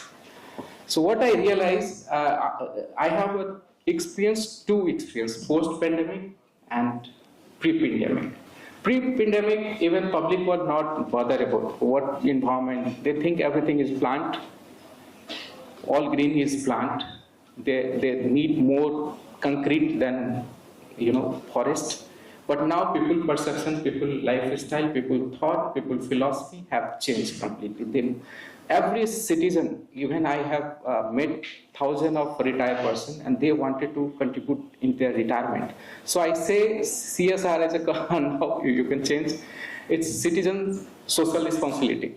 Okay, so they wanted to even contribute. So what I realized, because I leading one biodiversity park where it's painful to bring newcomer, student, college, spiritual force, armed forces to come and participate, become a stakeholder in your movement and your whatever you are doing. But that I realized after certain year, working 1-2 years, that create something, awareness, and that make them a stakeholder, that people think that that this area, this forest belongs to me, and then they harm, and in fact they become real sense our messenger. They go everywhere and they say, oh, this is biodiversity park. There are 1,000 species. I have seen that much bird, that much things. So that is a very important. So now what I am sharing experience, CSR experience. I met many companies, fellows. They come, and also if you met people from different company, they are different mindset. Some need data, some need photographs. But I must tell you that more than 50% was really keen to help me. They personally or they are organizational level, and they told me that please tell me how can I help you. So really I don't need help, because I am working where TDA has enough fund. They can capable to do many work. But they voluntarily they came with many things, plants. Okay, they told me that how can we help, because they knew that there is something gap between Sarkari Tantra and the real world. So what I suggest you people, it's not necessary you give plant or you do something. There is many area you can teach, you can create awareness, you can do many outreach activities. Maybe it not yield much initially, but it sow seed for future. That I have seen in many of leaders in my colleges. And I see that everywhere in colleges, university, research institutes, something they are lacking. And a small push from CSR or private agencies or NGO can change entire game completely. So, and that is also, it's not, it's something that you can think in room or you think early. So what you need to go field, you see situation, you do survey. What require, you need to do what require. It's not necessary what you desire. So what required, for that we are here, we are in field. You come, we will tell you, we will walk you along with you, we will show you many area where your a small help can make change. So that is my point. Many things I have to tell you, because nowadays people asking about return, and especially corporate house. If you go corporate house, any corporate house, they will tell you that you will do what you will be returned. Any person can ask you. So I must tell you, investing in ecosystem, ecology, there is well documented data now. Database is there. You can put some services and they will give you return in monetary terms. One of our biodiversity park, Aravali Biodiversity Park, where we are doing estimation of carbon sequestration and many services, how it's clean air, how recharging groundwater, and everything we are calculating in terms of dollar. So if you look at data of United States or anywhere, investing in environment is 7 to 30. In $1 you will get $7 to $30 in return. And I must tell you that I have seen somewhere data that 150 trillions services, 150 trillions dollar ecological services ecosystem giving you every years, which is half GDP given by entire world.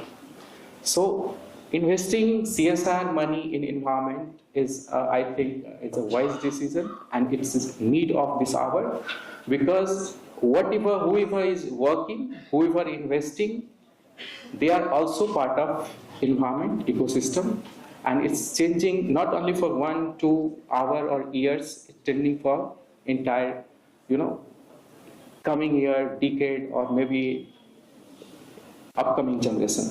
So I think it's a very wise decisions that CSR has come up, or CSR, or what is called ESG and all those activities. I most welcome, and whenever you need a question, I will also always enjoy questions, and whenever you need, because sometimes I give input for ESG, so it's better to come forward, work on ground, do what is desired, not what is required. Don't do what you desire. Okay, so please, this is all I wanted to convey you. And if you have question, I'm right here. You may ask me. सबसे पहले तो आपको नमस्कार, मेरे fellow panelist और बहुत सारे the CSR leaders, I call them. Most of you are doing an excellent job, but I like to talk to the students basically. बच्चों, बात क्या है कि हम ना पुराने जमाने के अब हो गए, people call us mentors basically now. तो हमारे जमाने में हम तो फिल्में बहुत देखते थे. Our time was very good, we just enjoyed life. तो कहते थे कि हर एक बात पे कहते हो तुम कि तू क्या है, हर एक बात पे कहते हो तुम कि तू क्या है, तुम ही कहो कि अंदाज़ गुफ्तगू क्या है. ये सारी बात जो है, ये सारी गुफ्तगू के बारे में है. अब एक प्रोफेसर को बुलाओगे तो झेलोगे. We call it stakeholder theory basically. There are two types of stakeholders, one is internal and one is external. Internal is one like employees, the owners, external like the government or the activists, NGOs. They are external basically. But one thing is common in everyone, that is they have a vested interest. So whichever side you go, be a CSR head, be a company, be an NGO, everybody has vested interest basically. I'm also here for a vested interest basically. If you just understand that much, you understand CSR. Where CSR started, you understand most about problems, basically issues. Where India in 1700, India had 34% of the world trade basically. Vishwaka 34% trade used to be from India only. Get independence, it reduced to 1%. दुनिया में हमारा वजूद खत्म हो गया था.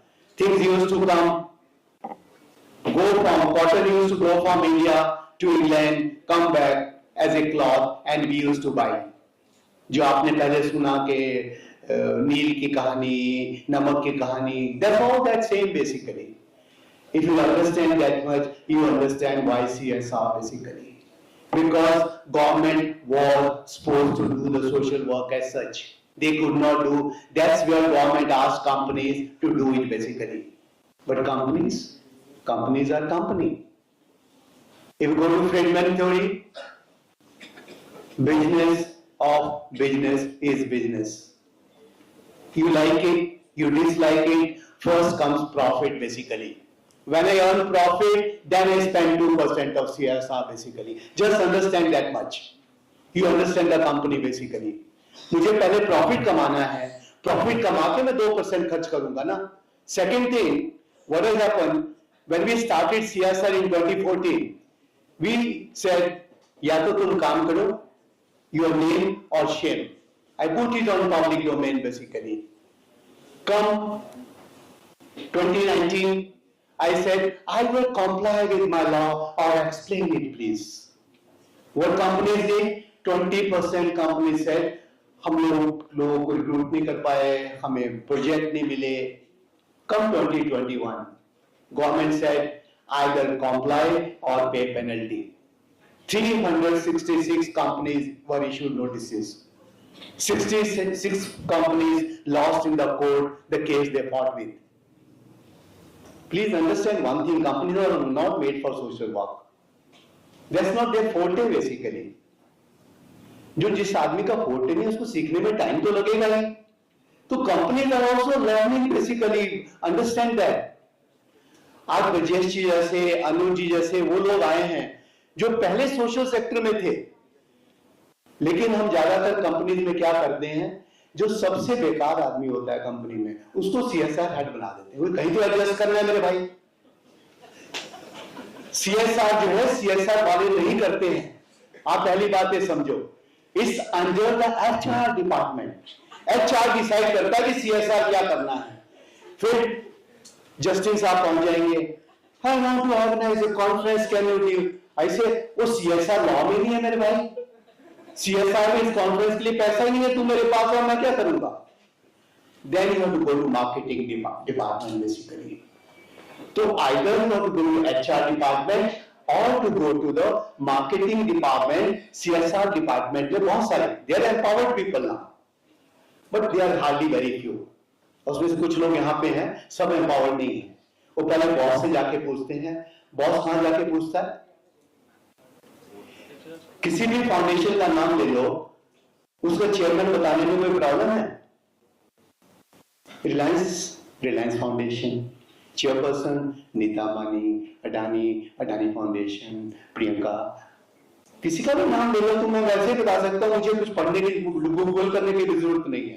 तो understand that thing basically कि what is happening practically is we all have our duties and we are bound with certain laws. In a company we received out 1000 projects a year.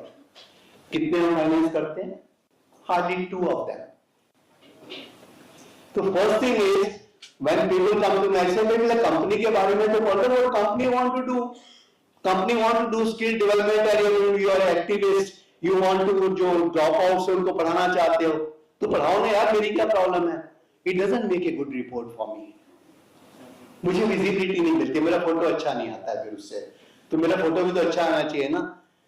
अगर मैं एक्टिविस्ट करूं तो मेरा photo कहाँ आएगा? Then company, we are from company basically, we believe in numbers. We say how many. एक साल का मैं तुम्हें प्रोजेक्ट दूंगा और फिर पूछूंगा कि तुमने कितने लोगों की जिंदगी बदल दी. फिर मुझे कहानी भी चाहिए और फोटो भी चाहिए. Understand, we come from different. Now, what is the solution basically? Solution यही है कि लगाए रहिए बातों में, खिल जाएंगे 2-4 मुलाकातों में. So I request Justin to please keep on calling us. We'll keep on talking. Thanks a lot.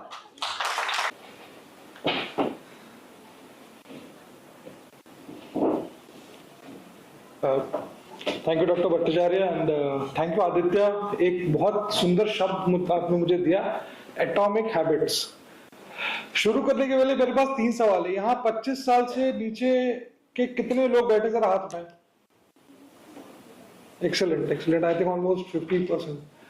और किस किस के पास स्मार्टफोन है? यहाँ अभी भी लोग हैं जिनके पास स्मार्टफोन नहीं है। I can't do this. एक ऐप स्टोर पे जरा जाके एक ऐप डाउनलोड करिए, छोटी सी है, इट्स कॉल्ड मेरी लाइफ। एक सूरज पौधा कुछ बना, मैंने चश्मा नहीं पहना तो दिख नहीं रहा है, बट एक सूरज एक पौधा कुछ बना हुआ है। आप प्लीज पहले इस चीज को डाउनलोड करिए, फिर मैं आपको बताता हूं क्यों। सर मिशन लाइफ के बारे में बता रहे थे कि there is so much which every one of us can do. तो यूनिसेफ का एक इनिशिएटिव है युवा करके, जो 25 साल से नीचे के 12 से 25 साल के एज ग्रुप के बच्चों के साथ एंगेज करते हैं, जो हमारे यूथ एडवोकेट आए थे उसी प्रोग्राम का एक पार्ट है। तो उसमें करीबन आज के डेट पे मेरे ख्याल से 33 lakh youth, school going children, college going children इसमें इन्वॉल्व है। और उसमें हम क्या करते हैं, we discuss issues with these youth so that they can take it up, and मेरी लाइफ जैसे कैंपेन है, जब ये मिशन लाइफ लॉन्च किया था प्राइम मिनिस्टर ने, तो there was a very need for back end. तो तब UNICEF, Ministry of Environment and Forest के साथ जुड़ के MOU साइन करके हमने हेल्प किया इस ऐप को सपोर्ट करने के लिए कि हाउ कैन पीपल एन्यूमरेट। और इसका एक ऐप का एक ही फायदा, जैसे कई लोग जो डाइटिंग करते हैं कैलोरी काउंटिंग का ऐप रखते हैं, जैसे मैं भी रखता हूँ कि भाई कितने कैलोरीज है उसको कैलकुलेट करें। उस तरीके से मेरी लाइफ में जब आप छोटे छोटे इनपुट्स करते हैं, आपको अपने जीवन के स्टेप्स जो आप ले रहे सस्टेनेबिलिटी के लिए, आपको दिखता है कि आपका इम्पैक्ट क्या है, आपने कितने पेड़ बचाए, आपने कितना कार्बन डाइऑक्साइड रिडक्शन किया, ये स्टेप्स आपको पता चलते हैं। सिविक एंगेजमेंट जो आज, ऑल्दो ये CSR का समिट है, आज जो मैं बोलने वाला हूं, it's more about individual social responsibility. Sir पन्नियों के बारे में बात कर रहे थे। एक ड्राइव लगा जब सरकार ने, दिल्ली सरकार ने बहुत पुश किया कि प्लास्टिक्स पे बैन है, तो अचानक बहुत हड़कंप मची, क्योंकि तब क्लॉथ बैग्स अवेलेबल भी नहीं थे मार्केट में, आज से 15-16 साल पहले की बात है। तो फिर उन्होंने कुछ माइक्रॉन्स तक के बैग्स को अलाउ किया था। वो माइक्रॉन्स पता नहीं कौन मेजर करता है फाइनली, बट कुछ वो अलाउ हुआ, तो फिर चीजें थोड़ी नॉर्मल आई। लेकिन जो बैग दूसरे बन के आए, जो क्लॉथ बैग के नाम पे आपने बहुत बार देखा होगा,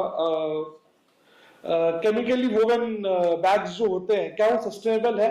आई डोंट नो। ये सारे सवाल बहुत ही अंदरूनी और इंट्रिंसिक होते हैं। एज CSR अगर हम देखते हैं, अगर लार्जर मिशन लाइफ पे, तो आई रिमेम्बर मैं जस्टिन के साथ एक उनके एक आई थिंक गुड़गांव में एक पार्क के इनॉग्रेशन में गया था। तो मेरा पहला एक ही सवाल था जस्टिन को कि आपने आज यहाँ पौधारोपण कर लिया, you have put a lot of plants here, what happens tomorrow, who takes care of this? And then he told me how he is got local stakeholders together, RWS together, and signed agreements between all of them that we will take care of this thing.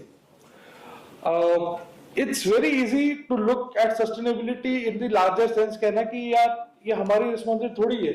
आज अगर दिल्ली का AQI 400 है, ये मेरी responsibility थोड़ी है, शायद नहीं, शायद आपके इंडिविजुअल के नहीं, लेकिन अगर आप ये 3.5 करोड़ लोग जो दिल्ली में है, अगर सब सोचे कि हाँ मेरी रिस्पॉन्सिबिलिटी है, चीजें बदल सकती हैं। आज सैटरडे होने के बावजूद जब मैं यहाँ आ रहा था, काफी ट्रैफिक मुझे यहाँ मिला। ट्रैफिक इसलिए नहीं है कि हमारे दिल्ली में पब्लिक ट्रांसपोर्ट की कमी है। There are electric buses, there are feeder buses, there are point to point buses, there are metro stations, we have sustainable ways, but we choose not to use them, including me. मैं ये नहीं कह रहा कि मैं संत हूँ, मैं खुद गाड़ी चला के आया हूँ, so I am not absolved of this. लेकिन ये जो इंडिविजुअल प्रैक्टिसेस है, इससे इम्पैक्ट पड़ता है। क्या जब मैं कुछ खाता हूं on the road, I can choose to keep the wrapper and throw it in a dustbin, I can choose to throw it down. ये इंडिविजुअल चॉइसेस होता है जो हम हर मिनट रुकते हैं, हर मिनट हम करते हैं। सो आई वुड से दैट आप सब as as a mission board, if you are really aligned and if you want to make a difference to the environment, first thing is change your own lifestyle. Stop wastage of water. Water supply अब दिल्ली में 21,000 litres तक free है, but इसका ये मतलब नहीं कि हम उसको व्यर्थ करें, क्योंकि 1 लीटर वाटर जनरेट करने के लिए कितना वेस्ट वाटर जनरेशन होता है ये हमें समझना चाहिए. So I think more than CSR can create an awareness about this, but it's individuals who need to come and make these changes to their own life. I hope, sir, I answered these questions posed by you, and thank you so much.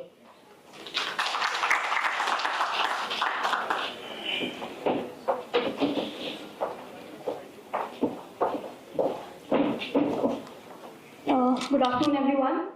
I'm Rashi, and I'm a consultant at TERI. And I hope abhi tak to sabko bhook lag gayi hogi. So I will try to keep my section very directed and very precise, directed to sir's question. So basically, in my opinion, since this session is on civic engagement, so in my opinion, informed citizen is the main agent for the sustainable city transformation. So, but as the main sustainable city transformation, and when citizens themselves understand that what is their responsibility towards the society, they themselves take the lead towards that. Lead towards taking the actions in terms of waste use of sustainable energy, waste management, and other such things. And civic responsibility, when guided by awareness, can do wonders if we take the authority of it. And we at TERI, as sir also asked, that what TERI as an institution does to make people aware, the community aware of its responsibilities. So we at TERI are working, and we see our role as knowledge enablers and also community, engaging the community in various programs. Like as sir also mentioned, that there is one green skill development program that TERI organizes, in which we have as of now trained more than 1,000 youths and women in areas like solar energy and EV systems and waste management. And this in long term has led to not just making them aware of the situation, but also in terms of employing them in green skills, in giving them the opportunity to work in the green jobs. Besides that, recently there have been a campaign in a Breath of Change, wherein the agenda was to make the citizens of Delhi aware, understand and aware, and take the action towards air pollution. How we can mitigate those challenges, how we can work towards those challenges. So this was another campaign that was run. And besides that, TERI also releases a lot of reports, monthly reports, to be able to facilitate citizens making informed decisions and understand what and how they can contribute towards this more sustainable choices and more clean practices. And together, these things, I feel that an informed citizen is a main agent, change agent in the society. And with all these efforts, we can come to the forefront and take the lead in making the society a better place to live in. Thank you. So, thank you all my fellow panelists. And if there is any question, we can actually take one question, as the earlier panel also invited to question. If there is no question, so we will close this panel now. Any question? Anyway, just to before closing, I should tell you one specific point. See, current rate of warming, global warming is 2.7 degrees Celsius, and if it continues, we won't survive very long. Neither we have to actually leave a planet for our future generations. So from that perspective, if we work today, if we choose what not to do, and that correctly, if we choose that correctly, so probably mission life, many of you are already, inculcating in your daily practice, but many of you are not. So probably if you can probably, change your practice in a sustainable way. It's not telling you that you should not do something which you are doing right now. You do something, but in a sustainable way. So just think of the environment and just think of your fellow, neighborhood, so that, collectively we live a much healthier, longer, and eco-friendly life. So mission life is all about that, and from there, many of us can join hands and work together, like many of the organizations are already doing together. We are also, joining hands across India with many. So I invite all of you to become part of Mission Life Initiative. Thank you. Thank you, Dr. P.K. Bhattacharya, sir, for your insightful moderation and for guiding us through such a thought-provoking discussion on mission life. And your emphasis at the very beginning on the fact that mission life should be in our hearts, that set the tone for a very powerful conversation. And we also deeply appreciate the valuable perspectives that are shared by the esteemed panelists, and especially the profound reminder that one of the panelists had shared, that CSR is not merely a means, but it is a powerful tool. And the means are basically human capital. So together, you have sparked a very meaningful dialogue that inspires each one of us to take conscious actions for a greener and a healthier Delhi. And definitely, I believe after attending this session, many of us would, rather than being a passive citizen, we'll be an active citizens, we'll be co-architects towards building a greener and more sustainable future. So thank you so much to the esteemed panelists and the moderator.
ये मेरी लंबी story है।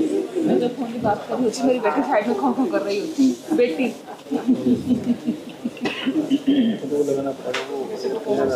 वो सब लगा हुआ है। कौन या उस माँ को जिससे वादे किए थे के गाय ठान करके होगी जीत, बीत गए साल और करेंगे समाधान इसका, ये वादे किए थे जिसने पॉल्यूशन से मर रहे लोग उतने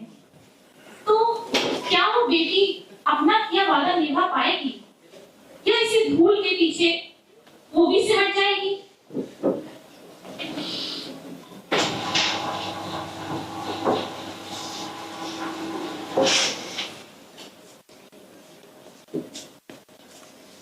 आज बहुत बड़ा दिन है माँ।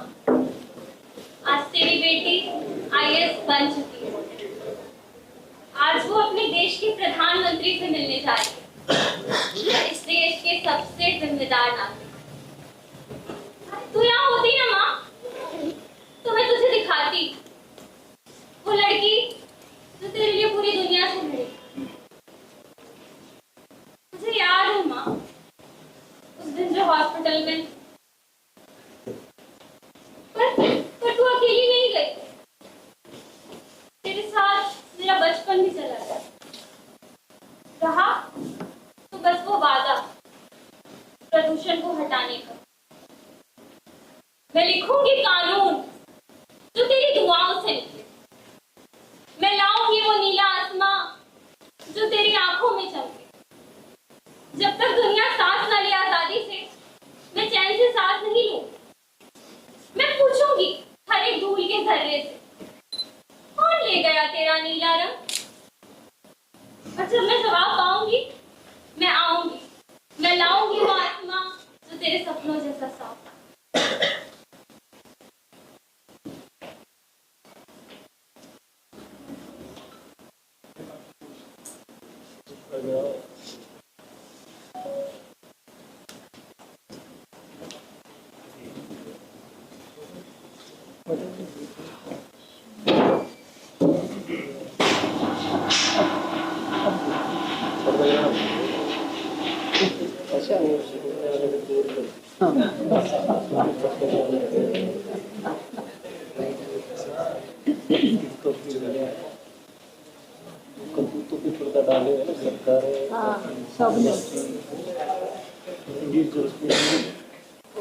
उससे ज्यादा बुरा लग रहा है कि वो यार हेल्पलेस, हम कुछ नहीं कर पा रहे।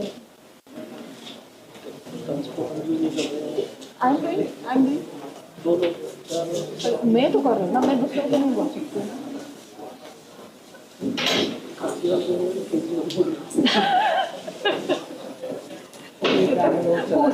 उसके पीछे पड़ के उसको तो भगा दिए। अब ये क्या कर रहे हैं? उसको पूरा कर दिया।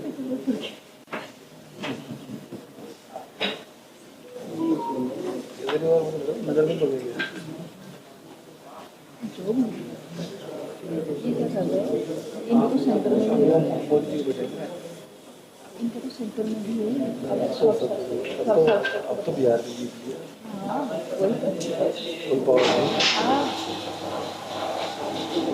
हमारा नेता कैसा हो? सूर्य प्रताप जैसा हो। हमारा नेता कैसा हो? सूर्य प्रताप जैसा हो। हमारा नेता कैसा हो? सूर्य प्रताप जैसा हो। हमारा नेता कैसा हो? सूर्य प्रताप जैसा हो। हमारा नेता कैसा हो? सूर्य प्रताप जैसा हो।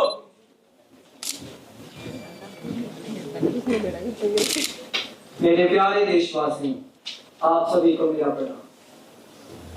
आज मैं आप सबके सामने अपने वादों को दोहराने के लिए और अपने देश को आकार देने के लिए खड़ा हूं। हम वायु प्रदूषण के साथ साथ जल संरक्षण के मुद्दे पर अभियान लाएंगे जिनसे परिणाम आएंगे, ना कि केवल बातें। हम प्राकृतिक संसाधनों की रक्षा भी करेंगे।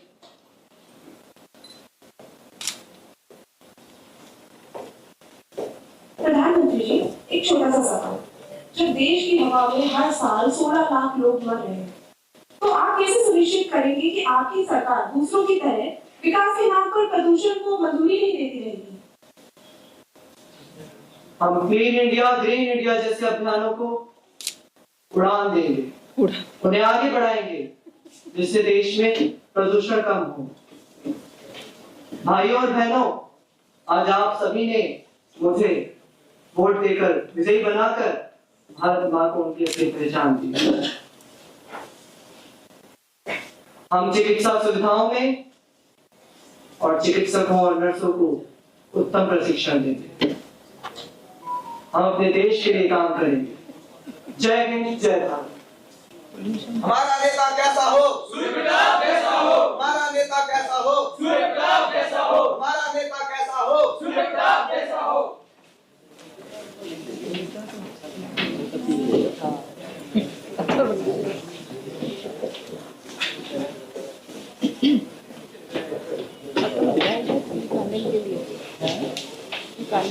के लिए क्या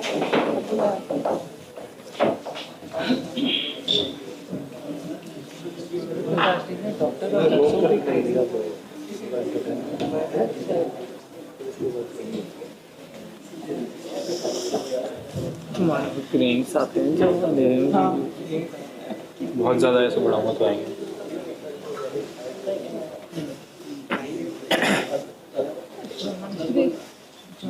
देखना जैसे हो गया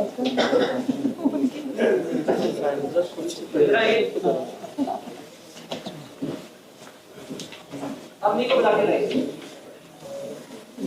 जनरेशन देख रहे हैं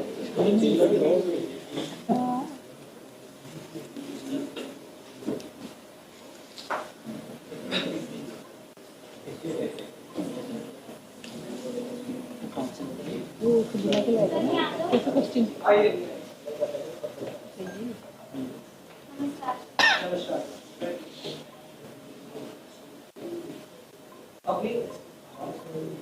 अभी मैंने प्रदूषण से संबंधित रिपोर्टें देखी हैं। दिल्ली, मुंबई जैसे बड़े शहर तो शहर, छोटे छोटे शहर अपना दम तोड़ रहे हैं। अब हमें किसी ऐसे सुझाव की जरूरत है जिससे परिणाम आए। तुम्हारे हिसाब से हमें क्या करना चाहिए? सर, समस्या ये नहीं है कि हमारे पास नीतियां नहीं, समस्या ये है कि हमारे पास जिम्मेदारी नहीं। हमारे पास नियम तो है लेकिन उन्हें पालन करने के लिए लोग नहीं। हर छोटी चीज मायने रखती है। पराली जलाना, इलेक्ट्रिक वाहन का उपयोग, बहुत सारी चीजें हैं जो मिलकर हमारी समस्या को बढ़ाती जा रही है। बहुत सही कहा। अभियान आए दिन आते हैं पर परिणाम कुछ नहीं होता। वो केवल वाले बंद करने जाते हैं। कोई ऐसे सुझाव देने चाहिए। सर, हमें आंदोलन की जरूरत है, ना कि बस एक पोस्टर और 2 पंक्तियां जिनका कोई अर्थ नहीं। सर, मेरे पास एक स्कीम है, अगर आप मुझे थोड़ा वक्त दें तो मैं वो आपके साथ शेयर करना चाहूँगी। अभी मैंने भी एक विचार सोचा है। क्यों ना हम इन 5 सालों में 500 करोड़ पेड़ लगाएं। हमारे इस सुझाव से हमें बहुत साइंटिफिक फायदे भी हो सकते हैं। हम इससे कार्बन अवशोषण का फायदा उठा सकते हैं। बिल्कुल सही कहा।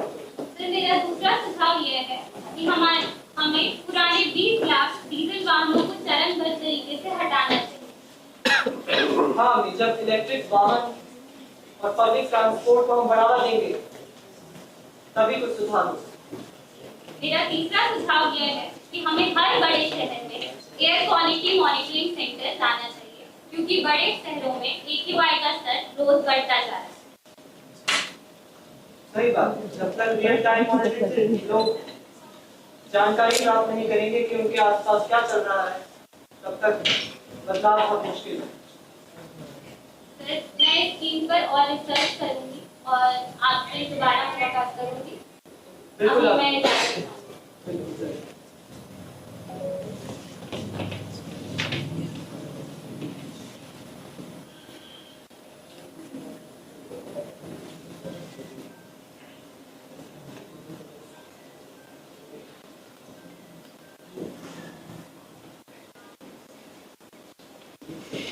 नमस्ते प्रधान। नमस्कार सिंह साहब, कैसे आप? बस बैठिए। कुछ नहीं मंत्री जी, बस एक ऐसा प्रस्ताव लाया हूँ ना जो देश का भविष्य बदल देगा। देखिए मंत्री जी, ये है लिथियम और मैं लाया हूँ idea lithium mining and processing unit का एक बेल्ट। लिथियम आज के टेक्नोलॉजिकली डिपेंडेंट सोसाइटी की जान है एंड इसका इस्तेमाल छोटे से छोटे मिनरल से लेके बड़े से बड़े ईवी बैटरीज तक में होता है। इसका यूज इस चिप से लेके कार्स तक में होता है। ये आज के टेक्नोलॉजिकल डिपेंडेंट सोसाइटी की जान है और एक लिक्विड गोल्ड है। अगर हमने ये माइंस एस्टैब्लिश कर दिए ना मंत्री जी, तो हजारों में नौकरियां आएंगी, करोड़ों में फॉरेन इन्वेस्टमेंट आएगा और जो हमारा देश का जीडीपी है ना, वो पूरा स्काई रॉकेट हो जाएगा मंत्री जी, स्काई रॉकेट। सिंह साहब, विचार तो आपका बहुत अच्छा है। इसलिए काम है, आपकी कैसे सहायता कर? देखिए मंत्री जी, बात क्या है ना, लिथियम बहुत ही रेयर मिनरल है और ये कुछ ही खास जगहों पे ही मिलता है, लेकिन हमारे देश में ये खास जगह है और इस जगह पे घुस के काम करने के लिए हमें आपकी थोड़ी मदद लगेगी। सिंह साहब, जिस जगह की आप बात कर रहे हैं वो इकोलॉजिकली सेंसिटिव एरिया है। क्या आप नहीं जानते? इस जगह पर आपको काम करने के लिए हमें हजारों पेड़ काटने पड़ेंगे और उनसे जो प्रदूषण निकलेगा वो आसमान को काला कर देगा, नदियों का पानी गंदा हो जाएगा और जब विपक्ष हमसे प्रश्न करेगा तो हम क्या जवाब देंगे? मंत्री जी देखिए ना, पेड़ तो कटते रहते हैं, जानवर का घर तो जाता रहता है और ये जनता ये तो मूर्ख है, हम तो पेड़ बाद में भी लगा देंगे।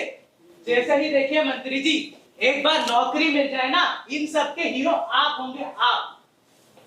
और मंत्री जी, अरे ये क्या? कुछ नहीं मंत्री जी, ये बस एक हमारी तरफ से एक तोहफा है आपके। आप दोनों बहुत दिलचस्प, लेकिन जो बात मैं अभी कहने जा रही हूँ वो आप दोनों की बात से ज्यादा इम्पोर्टेंट। मंत्री जी ये कौन है? अभी आप क्या कर रही हैं? यहाँ से चाहिए। सर आप बस 2 मिनट मेरी बात सुनिए प्लीज। देखिए मंत्री जी, अभी आपके सॉवरेनेट भी हमारे ऊपर सवाल उठाएंगे, ये इज्जत रहेगी हमारी। नहीं सिंह साहब। देखिए मंत्री जी, मैं और नहीं सुन सकता, मैं आता हूँ।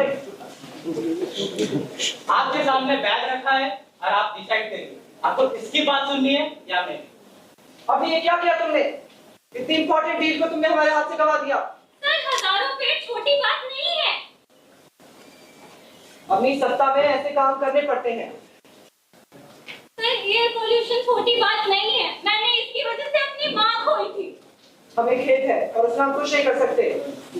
सर आप प्लीज इस बात को मानिए। चाहिए अभी यहाँ से चाहिए।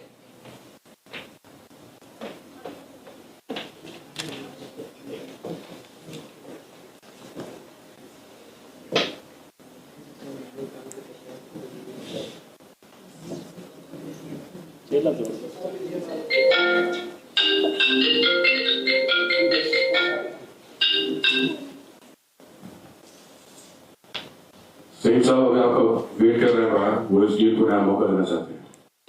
अरे तो इसमें सोचने की क्या जरूरत है? डील डन समझिए हमारी तरफ से।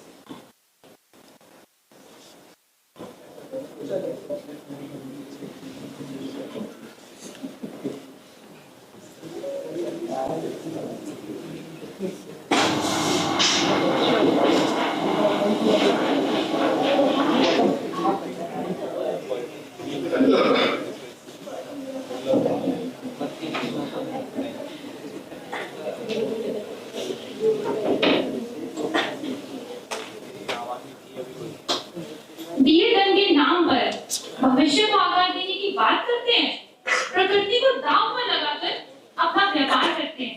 क्या ये AQI और एयर पोल्यूशन इससे ठीक हो पाएगा या फिर से सिर्फ डेवलपमेंट और जॉब्स के पीछे इस हवा को इग्नोर किया जाएगा? मौका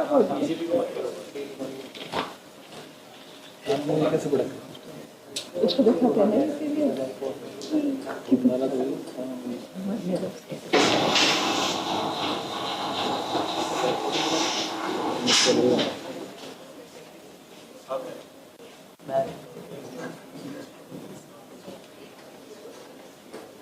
लाइट, कैमरा, एक्शन। लोग कहते हैं पहाड़ों का पानी और पहाड़ों की जवानी कभी पहाड़ों के काम नहीं आती। पर आज से ये कहावत बदल रही है, क्योंकि ऐसी इंडस्ट्रीज और कॉर्पोरेशन ला रहा है एक नई सोच, एक नई उम्मीद। यहाँ कश्मीर के दिलों में हम बना रहे हैं एक ऐसा माइनिंग हब जिससे फॉरेन इन्वेस्टर्स आएंगे with पैसा, टेक्नोलॉजी एंड ट्रस्ट। ये प्रोजेक्ट सिर्फ माइनिंग नहीं है, ये आत्मनिर्भर भारत का मूवमेंट है। देश के हजारों फैक्ट्री और करोड़ों परिवारों को मिलेगा नई ताकत, नई रफ्तार। अब सिर्फ जीडीपी नहीं बढ़ेगा, बढ़ेगा देश का सेल्फ बिलीफ, क्योंकि जब कश्मीर चमकेगा भारत रोशन होगा। और इस सपने को पूरा करने के लिए join your hands with SK Industries today। हमने तो मिला दिया, क्या आप मिलाएंगे? बहुत अच्छा काम किया, नाइस पैकअप।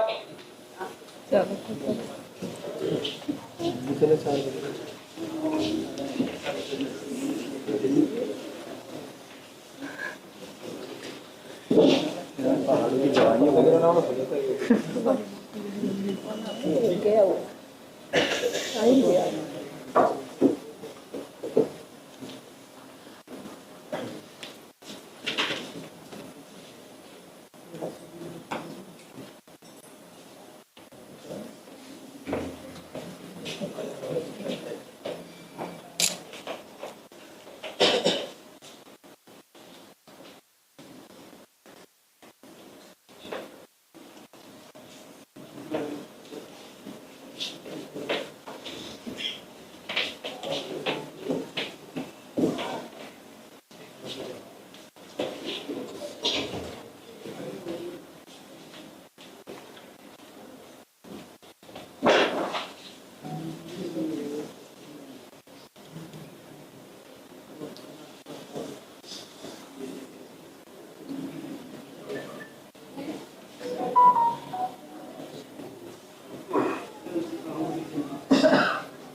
सात देश, मात्र 7 देश ऐसे बचे हैं जहां सांस लेने लायक बचे हैं। WHO के रिपोर्ट के हिसाब से उनके मानकों पर खरे उतरने वाले 130 देशों में से सिर्फ 7 देश ऐसे हैं। वहीं दूसरी ओर WHO ने हमें चेतावनी दी है, यदि हमने अभी प्रदूषण पर नियंत्रण नहीं किया तो अगली महामारी वायरस से नहीं हवा से फैलेगी। पर इसमें हमारा ही दोष है। खेतों में पराली जलाने वाला किसान, प्रदूषण फैलाने वाले नौजवान, पटाखे जलाने वाले लोग, 1 किलोमीटर घर से दूर निकलने के लिए कार निकालने वाले शहरी लोग। आज मैं सरकार की गलतियों पे बात करने आई हूँ। प्रधानमंत्री जी की कॉन्फ्रेंस में मैं रिपोर्टर कनिष्का सिंह अपने सहयोगी सोम प्रत्युष के साथ मौजूद हूँ। प्रधानमंत्री जी आते ही होंगे।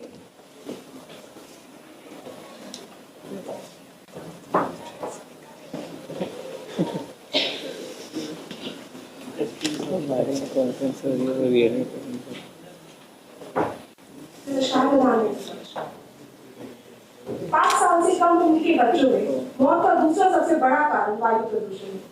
वहीं दूसरी ओर भारतीयों की औसतन आयु 3.5 साल से कम होती जा रही है। क्या आपको नहीं लगता विकास की ये कीमत बहुत बड़ी है?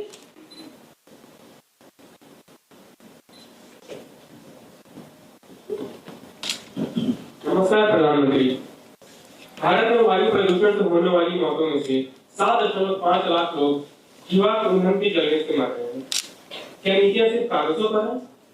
भारत का इंडस्ट्रियल स्मॉग जोन अब गंगा बेल्ट तक पहुंच चुका है। क्या आपकी सरकार ने इन उद्योगपतियों के खिलाफ कोई ठोस कार्रवाई की है?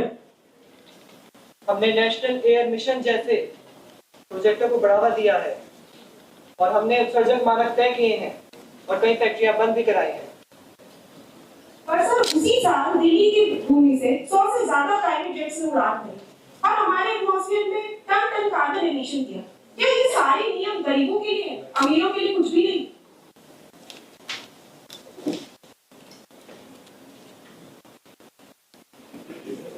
अब हम चलना चाहेंगे। आपने हमारे सवालों के जवाब दे दिए। जैसा कि आप देख सकते हैं, प्रधानमंत्री जी ने स्पष्ट जवाब नहीं दिया। पर अब सवाल सिर्फ उनसे नहीं, हम सभी से, क्योंकि जब ताकतवर लोग ना जवाब देने से कतराते हैं, तो आम जनता को भी बदलाव लाना पड़ता है।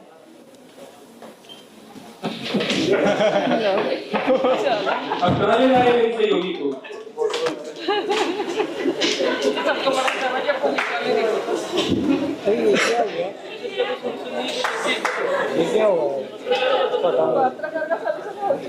इतना सच, इतना झूठ, ये जानना हमारी जनता तक खुद से खुद की जान को लगा रहे जो दाव पर भ्रष्टाचार और वादों के पीछे कब तक बेनिफिट समेटेंगे लोग, और फिर वो एक दिन आएगा जब इतिहास खुद को दोहराएगा। जितना रोई थी बेटी वो, ये एयर पोल्यूशन फिर से उतना ही रुलाएगा।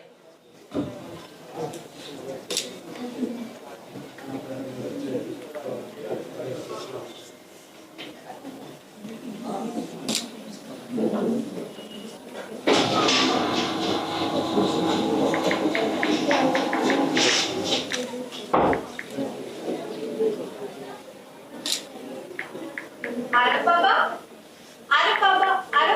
देखिए मैं आपके लिए खाना लाई।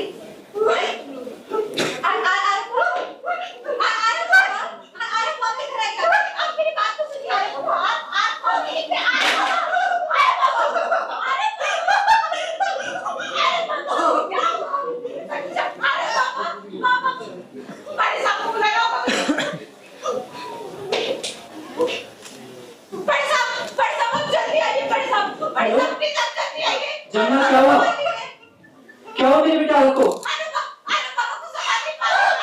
रुकिए रुकिए मैं आ रहा हूँ।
मुझे माफ कर दीजिए मंत्री जी, मैं नहीं कर सकता। इस पर 1,000 बार है, तो नॉर्मल लोगों के लिए इतना हानिकारक है, और आराम जैसे साइकेट्रिक पेशेंट्स के लिए तो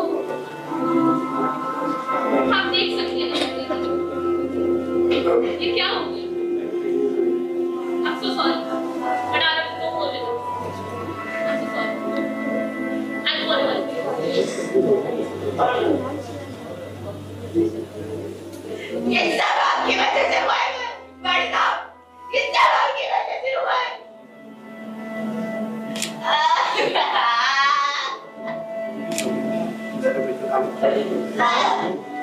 मैंने उस लड़की की आंखों में कब देखा था, अपनी माँ को खोने कर दी, पूरी पीढ़ी का दर्द। हमने टावर तो खड़े किए, पर आसमान को दूर से रख दिया। आज जब साथ लेने के लिए बात करना पड़ता है बिना, तब पता लगता है कि हमने क्या खोया है।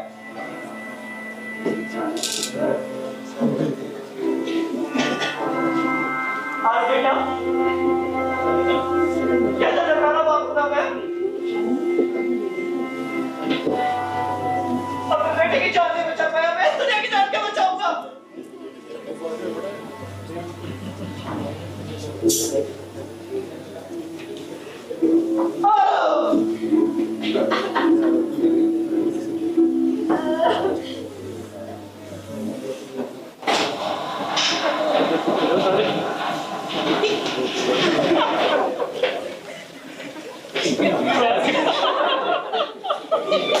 Everyone next we will be proceeding with the third panel, and this session delves into the vital crossroads where healthcare, education, and community development meet.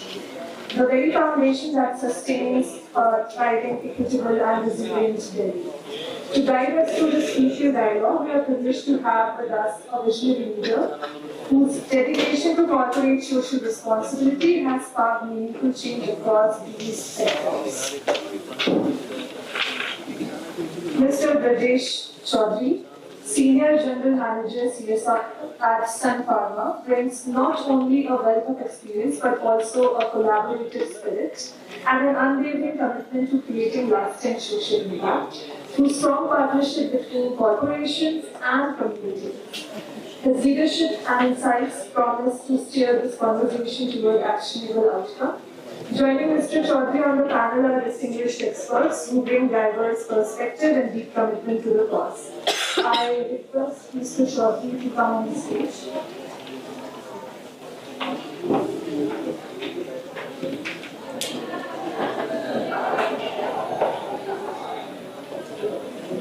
On the panel we have Mr. Anish Tikar, Senior Manager CSR Indian Oil Corporation Limited. I request you sir to please take a seat. Mr. Rakesh Sinha, CSR Lead Signify Innovations India Limited, erstwhile Philips Lighting. I request sir to take a seat. Dr. Archana Bhattacharjee, Retired Associate Professor at Kapojan College. And Mr. Ritesh Sinha, Group CSR Head, Krishnamurthy Limited. Together this panel represents a powerhouse of experience and passion, ready to explore innovative solutions for healthier, more educated Delhi. Ladies and gentlemen, please join me in giving warm and enthusiastic welcome to Mr. Brajesh Chaudhary and all the panelists as they take the stage and this discussion forward.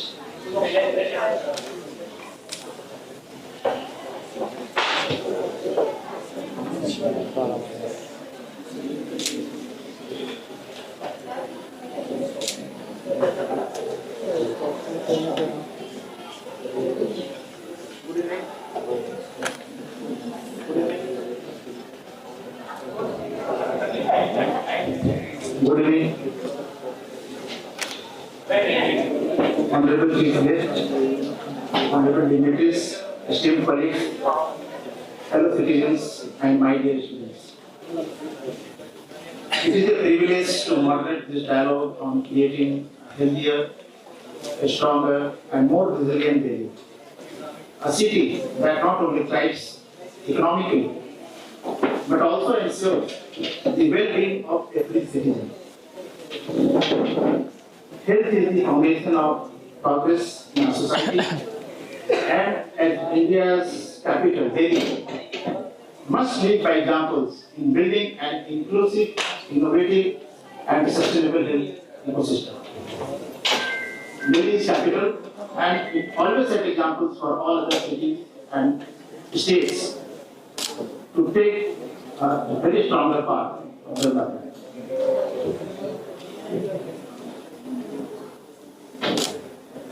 So I would like to reiterate CSR, corporate social responsibility, is a process where we engage all the stakeholders on day-to-day basis to ensure the sustainable development in our society.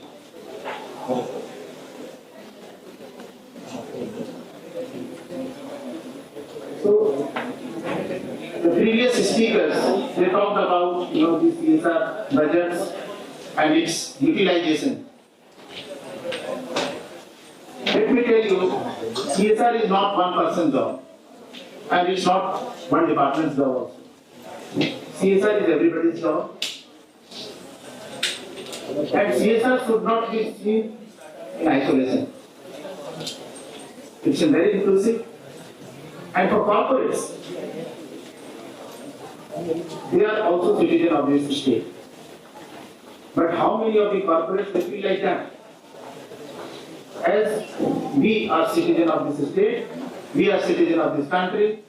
Similarly, corporates are also citizens of this state and citizens of this country, and we call them as a corporate citizen. And the portrait which we had seen just now, it was very touching. It touched my heart. Very sensitive. Everybody is facing the problems on day-to-day basis. 24 hours. I don't know how many days. It is one of the pressing problems of our country at Delhi. So my point is, are we looking corporates as a citizen of the state? One person can drive one vehicle, but one corporate, there can be thousands of vehicles who are working for the corporate to meet their business goals and business objectives. What about those? So CSR is not philanthropy, please keep in mind. CSR is not charity. On day-to-day basis, I keep interacting with these many organizations where they say, CSR is a charity. CSR is philanthropy. It's not. It's absolutely not. CSR is our responsibility. We have to, understand ourselves. Are we contributing towards society? Are we discharging our goals and responsibilities? Then why such situations would happen? Even we can drive one vehicle, but one corporate can drive 1,000 vehicles. Who is creating policy? Are we sensible enough to understand this subject of citizenship? With this, we are coming out with the topics of, the greener India. Greener India again, water neutrality. We are talking about Viksit Bharat 2047. How it can be achieved? We are talking about DEI, diversity, equity and inclusion. Without the participation of females, how can we ensure India to be a developed nation by 2040, 2047? Because they contribute almost 50% in our country. We are talking about world's third largest economy. We are talking about Startup India. We are talking about net zero. If some of you, of students, you read what is net zero. Are these corporates are sensible enough to understand what is water neutrality? Water neutrality, we are talking about Yamna's policy. आप जो पानी लेते हैं, आपको उतना पानी वापस करना है. Very simple task. Because you are a citizen of this state. If you continue drawing water from the underground sources, for how long you will be able to run your business? And certainly you will agree with me. No business can run for a very longer period of time if you do not think of this sustainability of all these assets. Water and air. Carbon neutrality. We are talking about carbon neutrality. आप pollution करेंगे, पौधे नहीं लगाएंगे. And who are the bigger contributors? Of course, they are corporates. So with this note, all these CSR concepts are coming. And in previous sessions, we talked about the CSR budget. And all of us are aware कि एक ministry का budget CSR के budget से ज्यादा होता है. Delhi government का budget approximately 1 lakh crore है. But for under Delhi government, there are many ministries जिसके बजट हो सकता है 10,000, 12,000 crore, 15,000 crores हो. But in CSR, how much money we are spending? 35,000 crores. My point is that is it sufficient enough to bring change in our society? I am bringing, a very different kind of perspective in this house. अब 35,000 करोड़ से आप कौन सा change ले आएंगे society? So what is the aim of government towards CSR? That's perspective which will be changed. हम करना क्या चाहते हैं? NGOs बोलते हैं कि हम लोग पौधे लगाएंगे, हम पानी पे काम करेंगे, क्यों करेंगे यार? क्या आपको पर्सपेक्टिव ला रहे हैं जो मैं बात कह रहा हूँ? पर्सपेक्टिव ये है, और the main intentions of CSR, government enacted CSR Act in 2014, not with the intention that they will do these schools and Anganwadis and check dams and all these things. Of course, these are the requirements in our society. But in addition to this, government's expectation that you as a corporate, how can you leverage expertise and network of your company? हर एक company का अपना एक expertise होता है, whether it's a pharma company or automotive company or any other company. And government is expecting that how can you leverage your expertise in bringing the societal transformation. That's very important.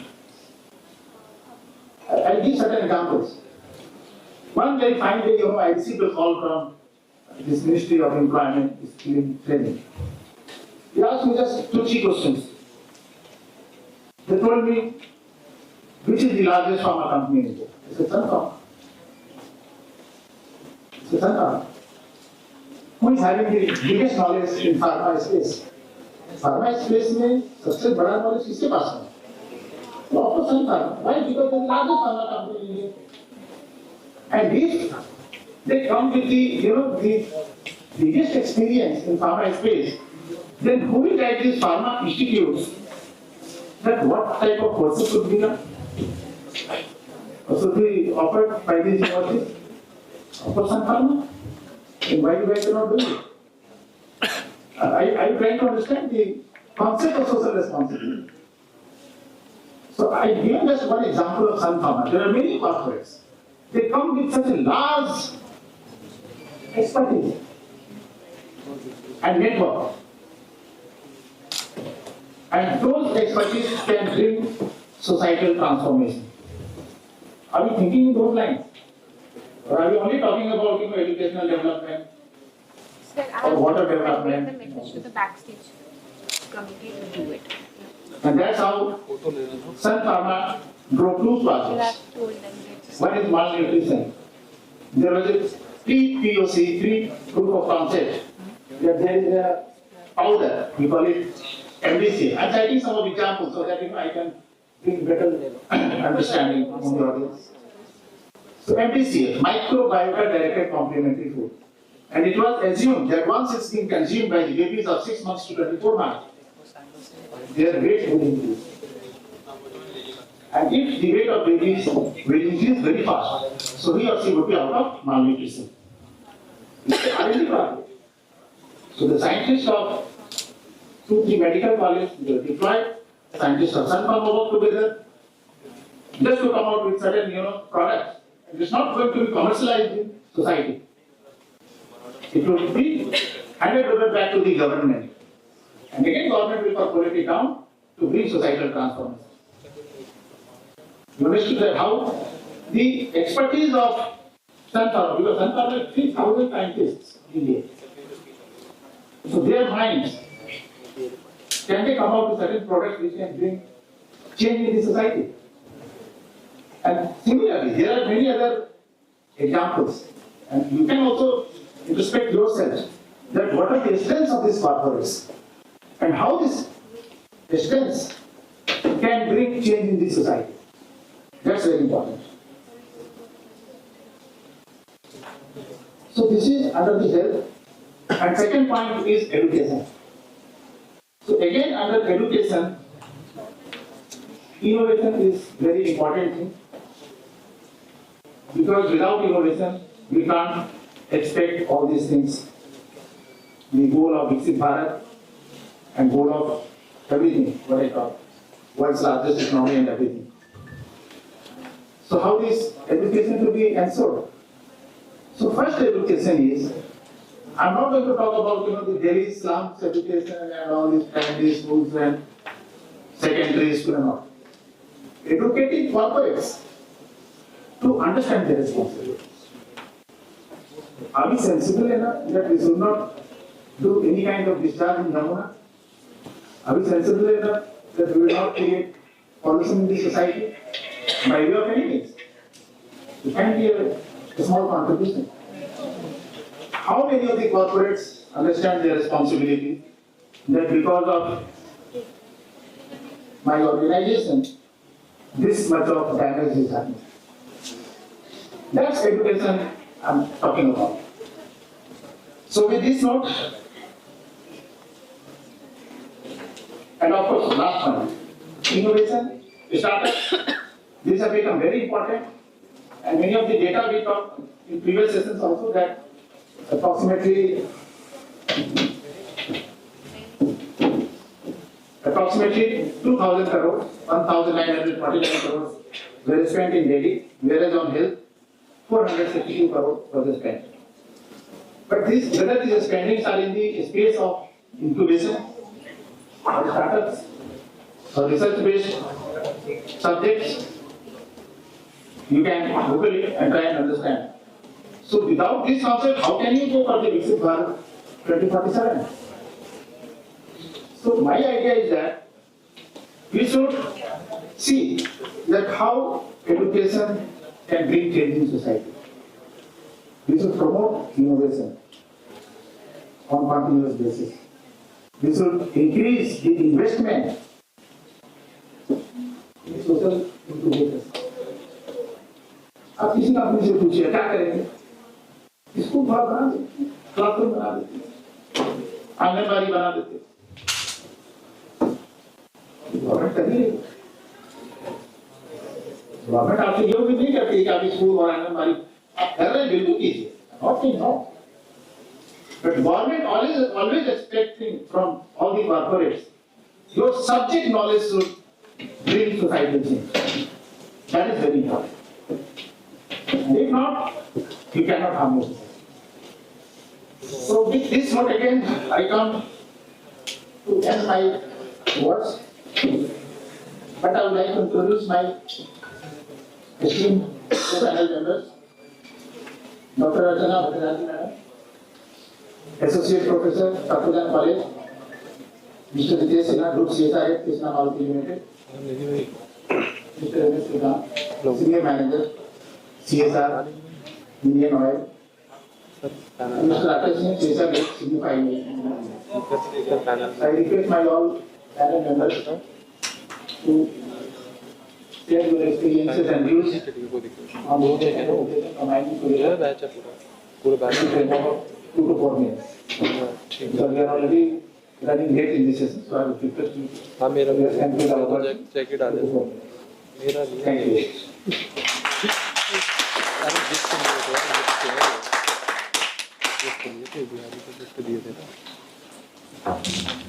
हाँ तो ये पैसे दिए तो मेरा ही होगा था। Good evening, everyone. I'm Anush Shrikant, Senior Manager CSR in Indian Oil Corporation. I look into the CSR operations of Indian Oil across the country. I'm basically a civil engineer from MIT Raurkela, and I've joined Indian Oil in 2013, and since then I'm part of the CSR space, and it has been more than 12 years for me. Right from the time when CSR Act was introduced in the country to the Companies Act. So it has been a very satisfying journey working with NGOs, civil society, academia, and the communities. So I was asked to set the context for today's topic, which is building a healthier and educated capital in the context of CSR. So before I do a deep dive into the topic. First, let me thank Moody Foundation, Mr. Sahil, Mr. Justin, for having this event in a university and not inside a hotel. The university gives you a fresh vibe and you can have a grounded discussion, which is slightly missing a hotel kind of a scenario. And while I was coming here, I was just looking into the internet about Hansraj College. So it gives me immense pleasure to be here, since Hansraj College is one of the most sought after institutions in the country, and it has a very long list of illustrious alumni who have done phenomenal contributions in various sectors. But what actually touched me during the lunch break was just taking a stroll around the campus, and I've seen that the college has employed differently abled persons in its canteens. There's a Mickey Cafe, I've seen that. So this is leadership by example. This is not just social inclusion. You're giving a kind of dignity and economic independence to our differently abled friends. So I think a big round of applause to Hansraj College for this noble initiative. So coming back to the topic, so like I said earlier, I will ask to set the context for today's discussion. And so Sir has touched upon certain figures on CSR. And because we are talking about such heavy weights like health, education, so let me share some interesting statistics and bring in my perspectives about CSR, whether CSR can be a game changer for the social issues plaguing our country. So when CSR was formally introduced in 2014, the total CSR expenditure in the country of all companies put together was somewhere around 10,000 crores. And come 2025, the last financial year, so the figure has become 3x. Now the total CSR kitty in the country is 35,000 crores. And in the next 10 years, this 35,000 crore is going to become 1.2 lakh crore, assuming CSR is growing at a CAGR of 13 to 14%. Now, at the outset, if you see 35,000 crore, it might sound big. But when you compare this 35,000 crore with what the state spends on the social schemes like health, education, nutrition, any guesses what would be the figure of the state? The state is spending somewhere around 25 lakh crore as per the publicly available data in last year. So compare 35,000 crore with 25 lakh crore, it's hardly 1.5%. So CSR is definitely not the answer to all the problems in the country. It cannot solve India's problems. It cannot solve Delhi's problems. When the Act got introduced, this is again a publicly available document. It is clearly mentioned the intention of introducing CSR is corporates should come up with their innovative and problem-solving skills to address the social issues. So this was the premise. Rather, over the years, CSR has become a kind of proxy to the government. I mean, we are constructing roads, we are setting up solar street lights, which is basically the role of the government. But the initial thought process was to drive innovation. That's what corporates are known for. Corporates set up industries because they have a problem in hand and they're coming up with a solution. So, Ministry of Corporate Affairs wanted these expertise to be leveraged to solve social issues. But somewhere, I mean, the purpose got lost, or somewhere it got, that importance got diminished. But then it is not all doomsday. I mean, there are positive shoots. We are experiencing long-term investments, long-term projects, and not one-off projects over the years. It has picked up pace. We are seeing multi-year collaborations and not just one-off projects. So when I say one-off projects, let's say you do a furniture, you hand over furniture and the project ends there. So these are typically initiatives, these are typically outputs, and we are not looking at impact at a larger scale. So CSR has to assume the role for which it was intended to be, and if we want to build a healthy capital, if we want to build an educated capital, first we have to acknowledge the fact that there is a gap. When we talk about digital empowerment, you having a smartphone is not digital empowerment. It goes much beyond that. Corporate should come up with models which can be replicated across the country at scale. So there's one initiative which we have done at Indian Oil,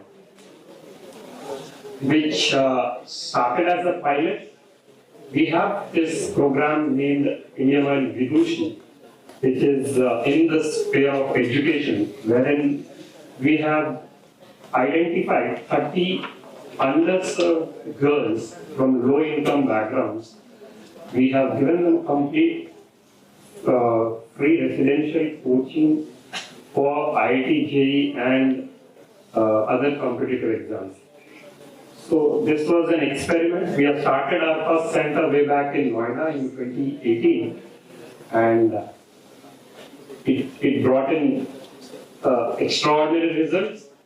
And because of the success of the initiative, we could scale it up across the country. What started in Noida, we have replicated in Bhubaneswar, we have replicated in Jaipur, we have replicated in Varanasi, and we have replicated in Guwahati. So this is how we could cover the entire catchment area of the country.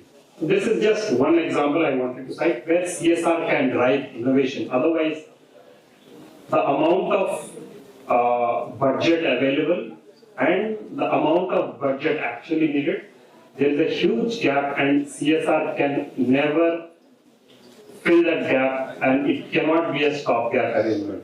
So, closing thoughts, as CSR practitioners, we should set aside, if my CSR kitty is 100 rupees, I should set aside at least 20 to 25 rupees for R&D and for innovation and for bringing in unique solutions. You must have recently come across the news wherein Delhi government has announced a cash prize of 50 lakh rupees for curbing air pollution. If somebody is coming up with some idea. The reason they have named it as innovation challenge because the regular and conventional practices are not working anymore. Not undermining any of the efforts like plantation of trees. They should be done, but they are not meeting the requirement. So somewhere that innovation has to come in, and corporates should partner with NGOs who can bring in sustainable models and drive innovation. Thank you.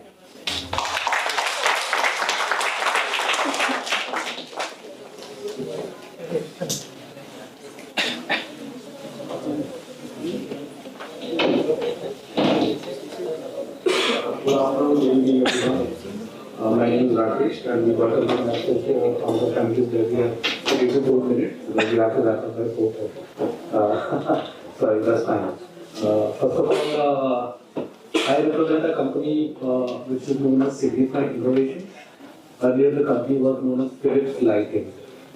So we are the second largest source of lighting after sun.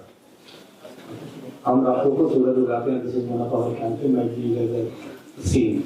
I just want to keep very brief here. First of all, I would like to take congratulate all the performers, all the students who performed a beautiful skit. We couldn't able to give you a standing ovation, but you guys did a fantastic job. It is a story, and what was the gist of the story? कि आप जो आज करोगे, you will get the same thing on a later. जो बोलेगा वही काटेगा. So CSR also you can see if you are doing good, definitely you will get a better result. I will not go into the number like 35,000 and other things, but CSR can't be in a welfare state. This is very clear cut message. And taking the point of Brajesh ji, leveraging the expertise, whatever you are doing, is the beauty of this app. So I'll just give an example of one of our initiatives, because we are a lighting company and we relate lights and we illuminate lights. So our programs are also very much aligned with the lighting lab. Okay. So when we talk about the light, definitely there is one thing is the women's safety. Because यहाँ पे बहुत सारी लड़कियाँ मुझे दिख रही हैं. And I must say, whenever you are going on dark, definitely you feel unsafe. If you feel unsafe on dark street, you can raise your hand. Yeah, we have seen the numbers here. Okay, so we have picked certain small issues, like where light can definitely bring shade. So accordingly, we have created a program called Hansraj, which is lighting of villages, because in cities we have an ability to get the outdoor lighting facilities, but in a lot of rural places, if you guys got a chance to visit, you find the outdoor lighting facilities are very minimum. Most of the rural villages in India. Another, because we are a lighting company, we illuminate all the iconic monuments and the stadiums, and recently the Indian team, the World Cup, won on the playground, that was illuminated by us.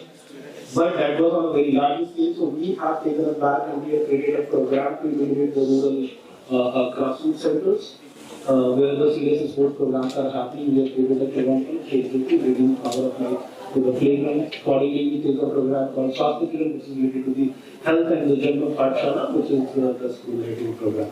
But what I was telling that the whole idea, because we are a lighting company, we understand the light much better than anyone else.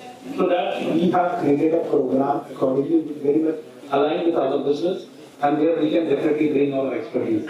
Accordingly, the other pharma companies like the Sun Pharma, they have an expertise on healthcare, definitely they will create a program.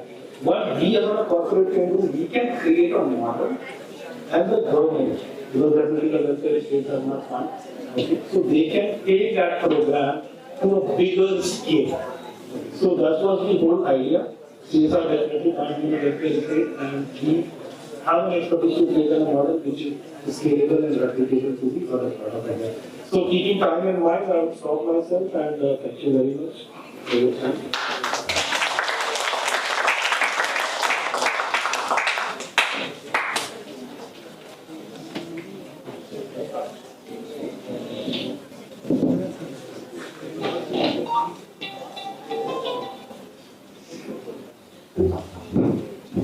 Good evening, dear friends.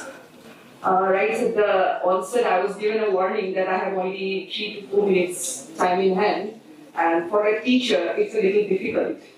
But still, I have asked the chairperson to give me a warning in case I run out of time.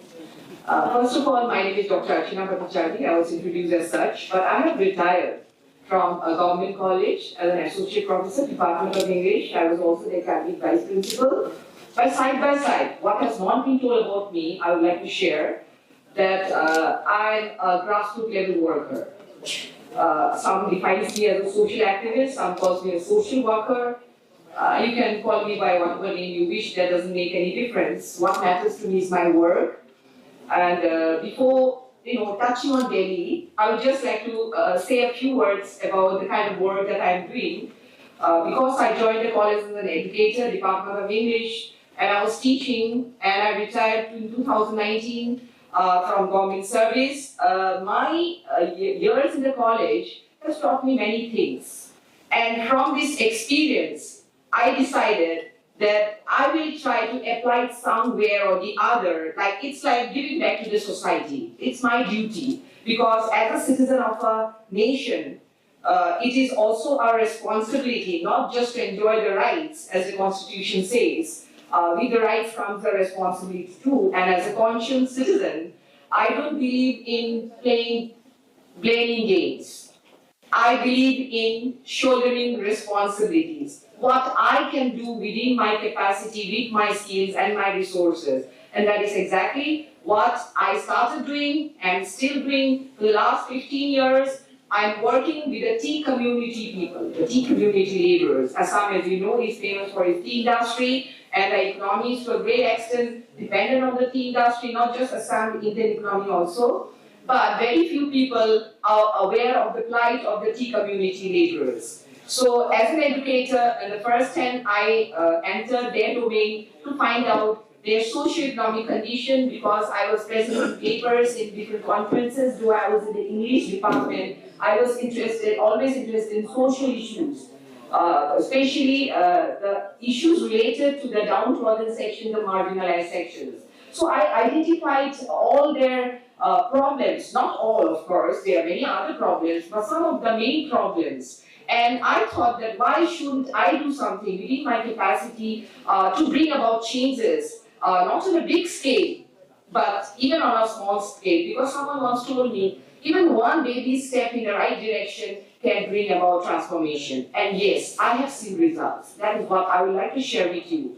I have taken up about 5 tea gardens in which I've been doing intensive work with my volunteers, and some of these volunteers are students whom I have taught in my own college because it's located in a rural area, and most of these students come from the tea gardens, and I know about their conditions, and I wanted to find out whether they wanted to bring about changes, and yes, they did. So I started concentrating on them, started creating leaders, just so that they learn to take charge of their own community and work for changes. Because this, I feel, is a better way to bring about transformation, rather than asking help or taking help from someone who is not actually directly engaged with them, because only the wearer knows where the shoe pinches. And they are the best people who can identify their own problems and also think about the solution. And so we work in areas of education, health, sports also, because I believe in holistic education, mind, body, and the soul. And so during the COVID pandemic, I started with the help, support of the former Team India captain Abhijit Bhattacharya, and we started giving them training online, and from online we moved to the offline mode, and now I have been successful in creating volleyball teams from the gardens who are participating not just at the district level but at the state level too. So for me, that is a success story. I don't look for big things, small successes. That will bring about changes. Because when I share it with all of you, as I'm doing, I'm sharing it with others also, they may also be inspired, motivated. And now coming to last, one minute, sorry. For Delhi, I am addressing the students. The students nowadays, yes, they are living in a digital world. So, and they have lots of opportunities to bring about transformation in the nation's capital. The only thing is that they have to learn to think differently, not in the traditional way, but to think differently and think critically, think creatively, and come up with lots of innovation has been pointed out by previous speakers or panelists. So, you put all your heads together and think about ways in which you can bring about changes in the capital. In any area which are of interest to you, you don't have to touch everything.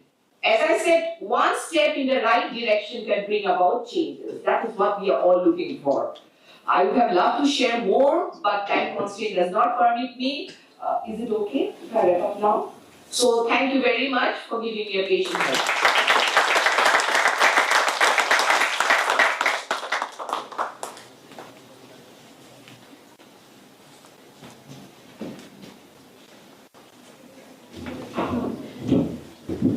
Thank you very much.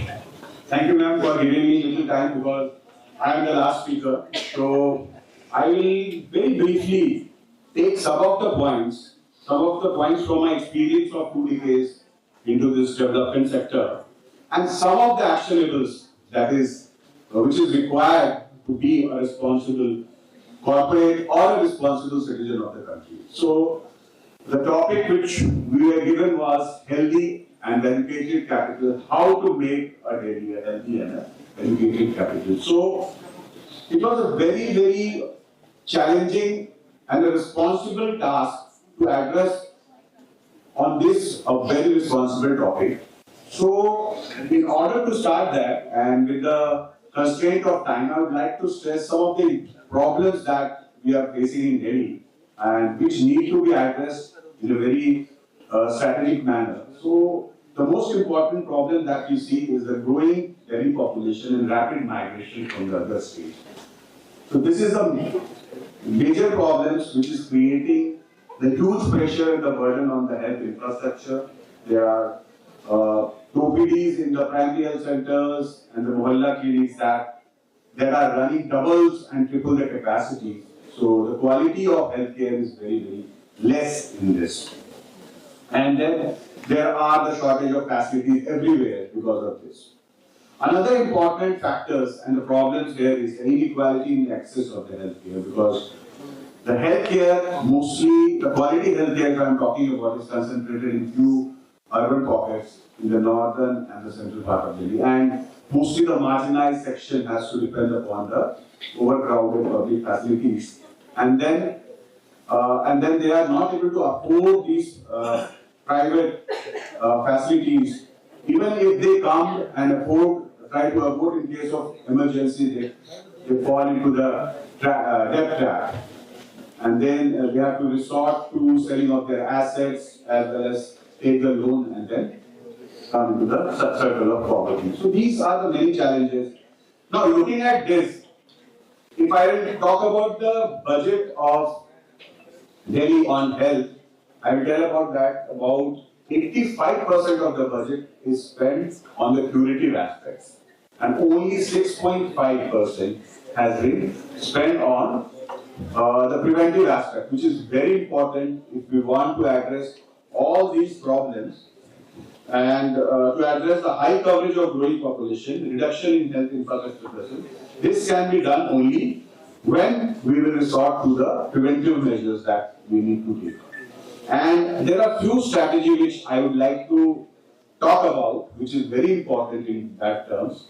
And as most of my panelists have talked about that, CSR is not the only solution, but it is a way, and it can show and lead the way. That is very important. So some of the strategies which can lead to this healthy and educated capital is the public-private partnership model. That is very important. The roles and responsibility of every citizen. The public-private partnership model has been worked very well in the past also, but there are certain problems in that, and that is the policies, initiatives leading to the uncertain delays that need to be worked with the government. The policy need to be worked with the government, so there are no much delay in that. Second point, which I have already stressed, is shifting our focus on preventive healthcare, healthcare promotion and community health, which is the most neglected. And there's where our roles come as a CSR, because we need to touch that section of the society where we need to invest our money in that. So that is another one. And third is most important thing is that behavioral change. Without this behavioral change, that cannot happen. So I would like to appreciate the effort of Hansraj College in depicting this wonderful portrait on air pollution, which we have also done into our workplace program, and that is a very, very sensitizing for all of us who are present here. So these are some of the initiatives that is required, some of the strategy that is required in order to have our Delhi to be progress. And it should be the role of all the stakeholders who are basically involved into this aspects. So if I am talking about the preventive aspect, I would like to tell you something about the preventive health, which is very important. Because preventive health is not an expense, but it is an investment. And it not only saves life, but saves the nation's wealth. And you reduce huge costs of treatment and burden. I will talk about every rupees that is spent on preventive health, like vaccination, screening, nutrition, hygiene, mental well-being, generate nearly tenfold by reducing the hospitalization and long-term disease burden. So it's now the duty of all of us to take care, because there will be always the budget, and the budget will always be shortfall, because we are the most populous country in this world now, first largest. And even the government is putting a lot of budget, but still it is required that it is the roles and responsibilities of each one of us to take it forward. And I will just like to tell you that the save of the money when we will be putting on the curative aspect is more. Next preventive intervention that is required is on mental health and wellness. So we have been, I will just tell you, because there are many things on the preventive aspects which I would like to speak, but I would like to give example of few of the interventions that we are undertaking into that aspects. And the third one is the use of integration of Ayurveda, yoga and fitness into our modern and the traditional medical system. So these need to be integrated, and I would like to tell that I represent a company called Krishna Maruti Limited, which is a joint venture of Maruti and Krishna Group. And we at Krishna Maruti Limited is concentrating on the preventive health on many aspects. We have many medical centers as well as mobile medical vans, but last year we have introduced Ayurveda into our medical centers, and that has worked very well into our communities, which is leading to a very good preventive aspects. Second is, we have started mental wellness program in schools, which is also a lacking aspects in terms of the education in the school, and government has not taken much effort in that case. There are counselors who come for the mental health counseling sessions once in 3 months, and there are many students which we have found out that require that mental treatment. So the cost of mental health is very high, and the initial screening as well as the initial diagnosis done by the teacher itself at the source will help in getting that diagnosed and get it corrected. So this is another aspect. We have the centers. Another important program that we have initiated is on the health is anemia and malnutrition program. So we have adopted about 10 villages where we are trying to make anemia and malnutrition free villages. And here we are working on PPP model with the district hospital, where what we have done that we are conducting many health camps where we are involving the government hospital using their expertise, taking the experts from our side also, and then with the collaboration we are trying to solve this problem. And then we have also integrated the Ayurveda into the anemia and malnutrition programs very recently, and it is helping a lot in this case. Another important programs that we are doing in order to solve the problems of the health here is we are collaborating with the hospitals, district hospitals there, and to make it a TB-free India campaign. So we are running that. We are supplementing to the effort of the government and trying to solve these kind of things. So these kind of models need to be replicated at a large scale in order to make our country a healthy and educated one. Thank you very much.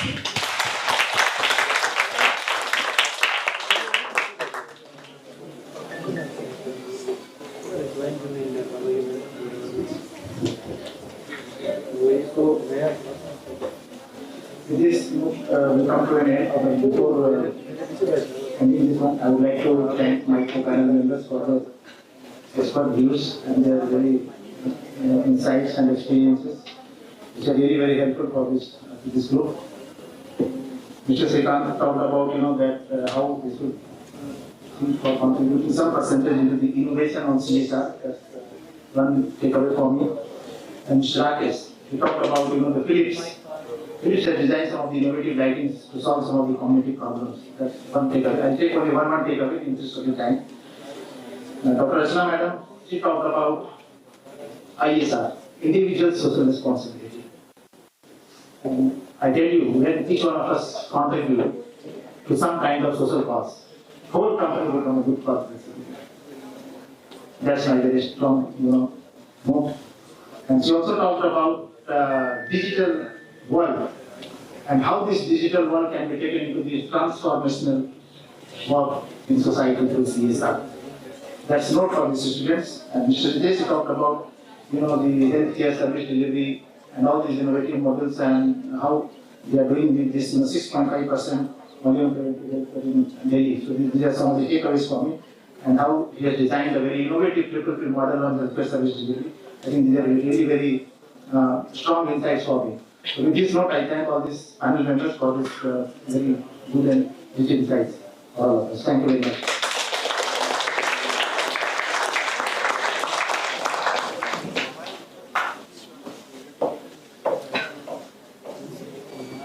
Thank you so much for your insights. Now I would like to call Mr. Justin Anthony and Mr. Shivam Raj to kindly come on the stage and felicitate Mr. Brajesh Chaudhary.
Next, I request Mr. Hansraj to come forward for felicitation.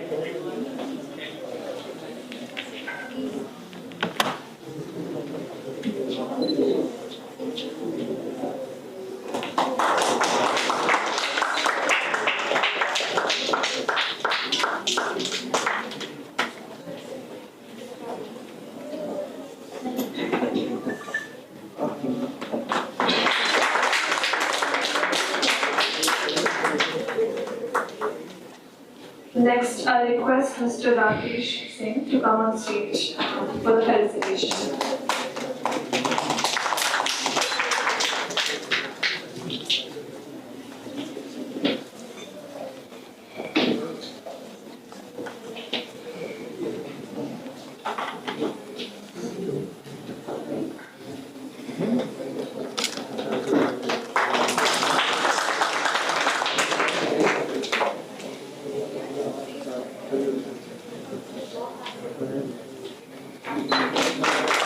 Now I request Ms. Ishika Gulati and Mr. Sahil Kaushal to kindly come on the stage and felicitate Dr. Rachna Bhattacharya.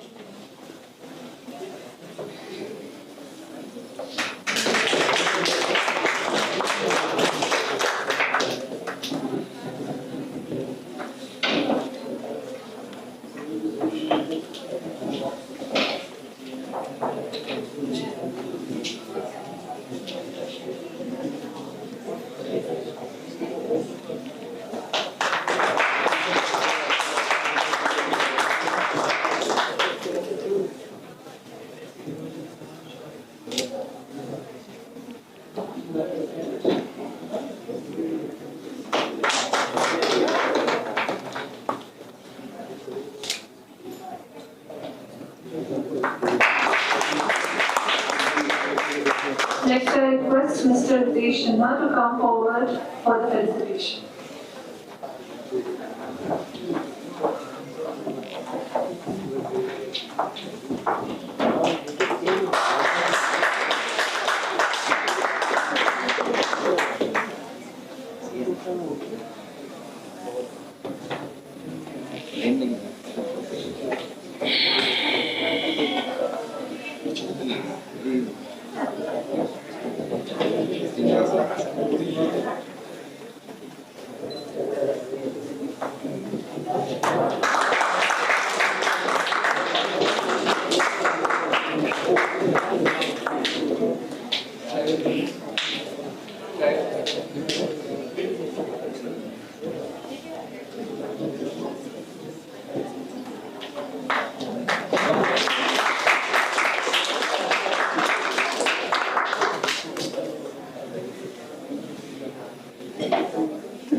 Now I would like to request the esteemed panelists and the respective moderator to please come forward for a group photo.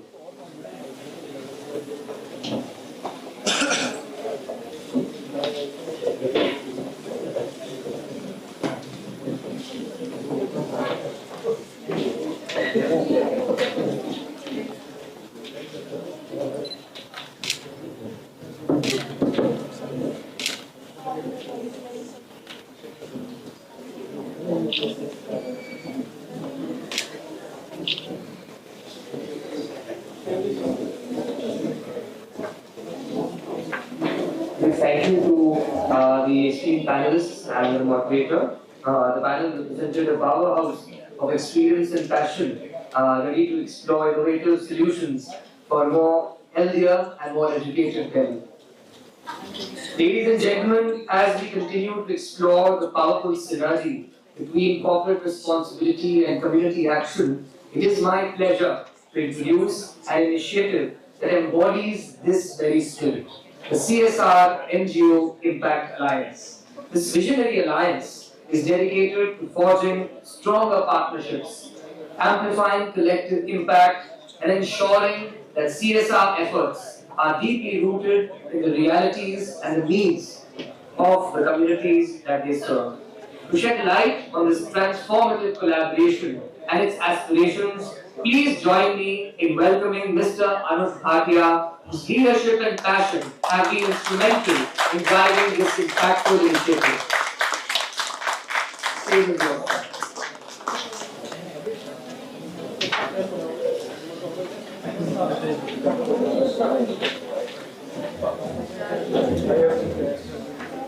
So, last but not the least, still the prizes are to be given. So, before that, I just thought, let me introduce myself in 2 minutes because time is very less. Sahil was saying कि आपका नाम अभी ना हटा देते हैं इस कार्यक्रम से. तो मैंने कहा नहीं, आप रखिए, हम थोड़ा सा NCF के लिए बोल लें.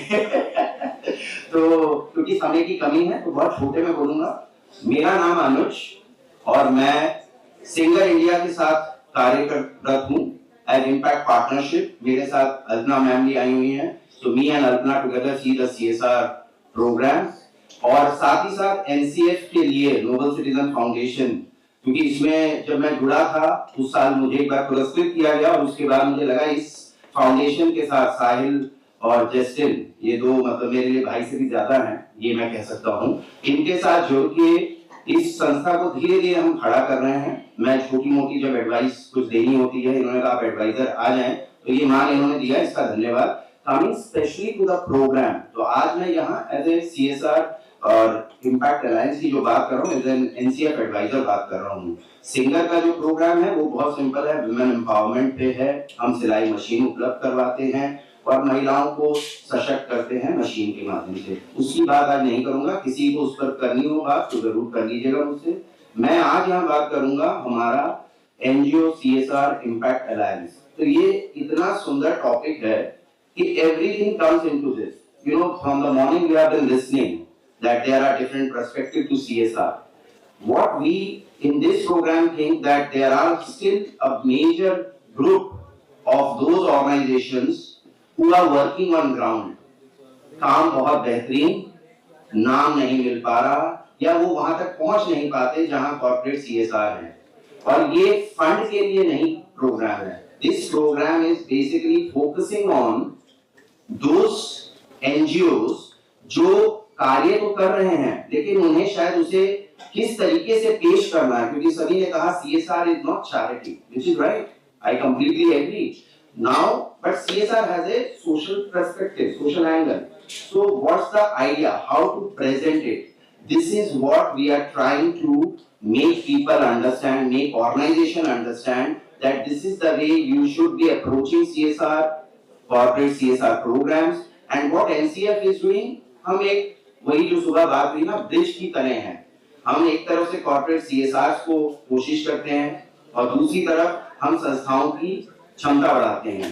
तो यहाँ अगर कोई संस्थाएं मौजूद हैं, अगर कोई NGOs मौजूद हैं, और मेरे ख्याल से कुछ तो होंगी, बाकी तो कॉर्पोरेट CSR हैं, लेकिन अगर वो NGOs को कहीं ना कहीं लगता है कि नहीं हमें ये समझ बढ़ानी है कि हम कॉर्पोरेट CSR को कैसे टैप करें। और ये बात भी याद रखिएगा कि इस कोर्स करने के बाद अगर NGOs हैं, सीधा आपको CSR फंड नहीं मिलेगा। ये CSR फंड दिलाने का कोई मंच या प्लेटफॉर्म नहीं है, लेकिन आपकी क्षमता इतना वर्धित कर देगी ये कोर्स। इसमें बहुत अच्छे मेंटर्स और टीचर्स हैं, जिसमें आसिम हैं, बाकी साथी हैं, बहुत लोग इसमें जुड़े हुए हैं। मेरे भी सेशंस होते हैं और हम इसमें right from what is required in CSR, compliance, proposal designing, how to present it, where to present it, and how to shift yourself from a grant making organization to a mission based organization. हम ये समझने की कोशिश करते हैं कि जहां grant लिखा वहीं कूदे मत कूदिए। आपका मिशन क्या है, आपका विजन क्या है, because there is still ample fund which can be really made to you. But the point is, yes, it may not be in the first year, in the second year or third year, but this is what this course focus on. अभी तक कुछ आंकड़े जो हैं वो मैं देख के आपको बता देता हूँ। अभी तक हम लोगों ने मेरे ख्याल से 20 संस्थाएं इस बैच में हैं और हम अभी तक करीबन 60 संस्थाओं तक पहुंच चुके हैं। तो इस बात पे शायद ताली बजनी चाहिए कि NCF ने इस तरीके का मुकाम हासिल किया है। And credit to all the team members, especially to the volunteers team, रोशन और बाकी साथी जो हमारे साथ जुड़े हुए हैं ना, वो NCF की सबसे बड़ी ताकत है। So what I would say at this juncture, अब वक्त नहीं है, कहा था कि छोटा बोलना है तो छोटा ही बोलेंगे, लेकिन ये है कि कार्यक्रम बहुत बड़ा है, बात बहुत छोटे में डाल रहा हूँ, और जिस संस्थाओं को जो कॉर्पोरेट CSR में मौजूद हैं, if they feel that their organizations needs to be capacitated or made to more strong, then please contact Noble Citizen Foundation, because the name in itself is we are towards noble work and we are trying to make responsible citizens. With that, I close my statement. Thank you.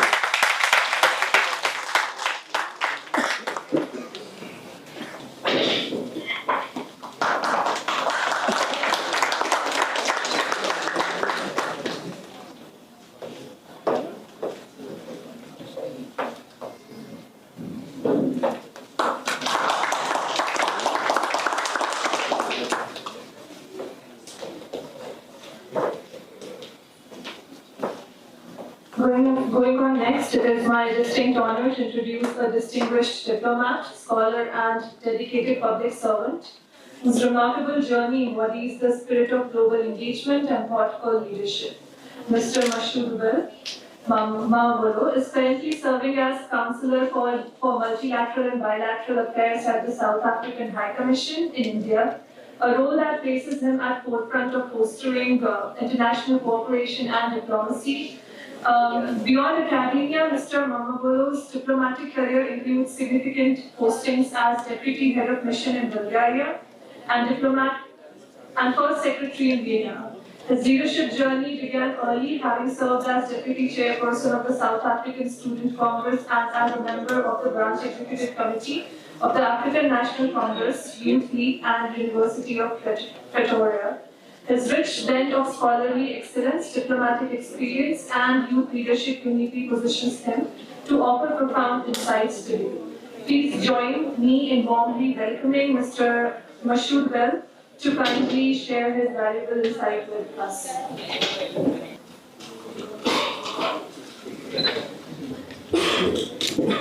Ladies and gentlemen, You are very lucky. There is no air purifier here. Otherwise, I was going to be long and long and long.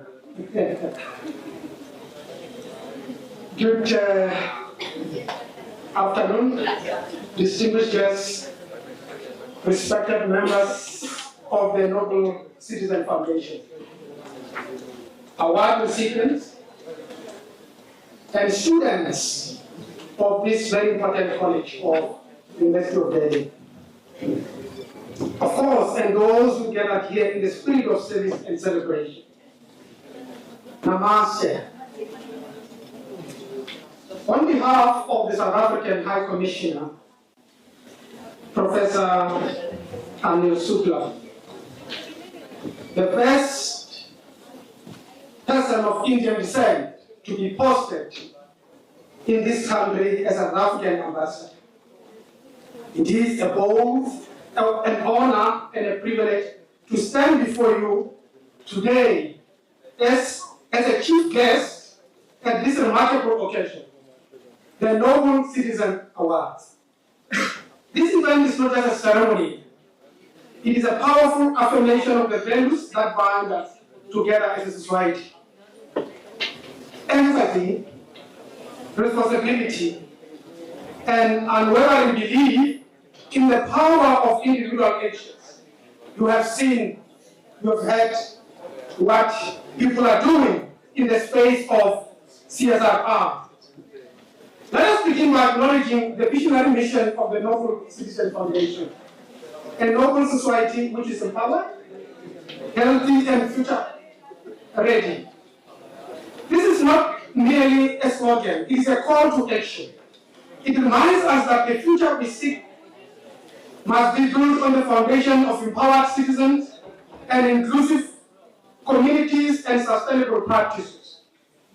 The Foundation's commitment to recognizing and uplifting those who embody these ideals is both timely and transformative.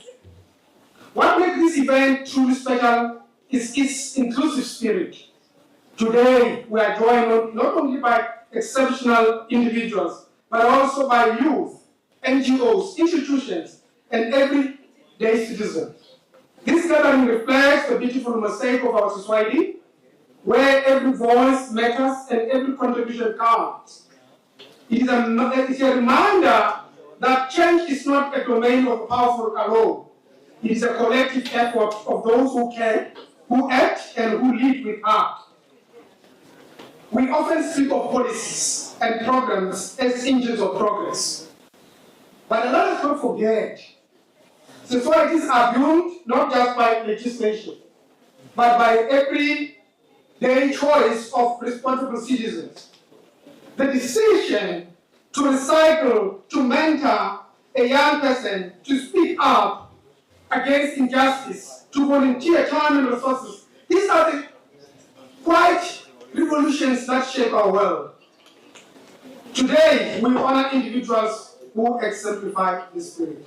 They are the ones who serve silently, without seeking applause, live with empathy, putting people before profit, protect the environment, ensuring that the future generation inherit a planet worth living on, support communities' welfare, lifting others as they rise, and most importantly, stand for what is right, even when it is difficult. These awardees represent the best of India's civic spirit.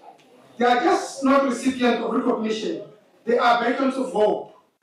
Their actions create ripples that inspire families, neighborhoods, and entire city. They remind us that greatness is not measured by titles of wealth, but by the impact we leave on others. To each awardee, I commend your dedication, your humility, and your unwavering commitment to community.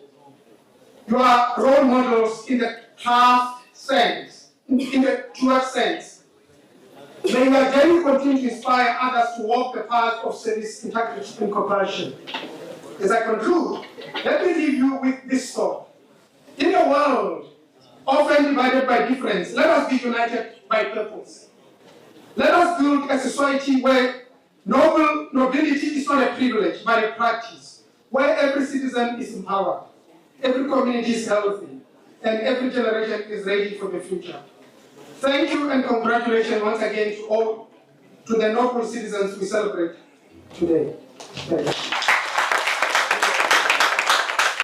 Thank you so much, sir, for your deeply inspiring words and the clarity of purpose that you brought to this summit.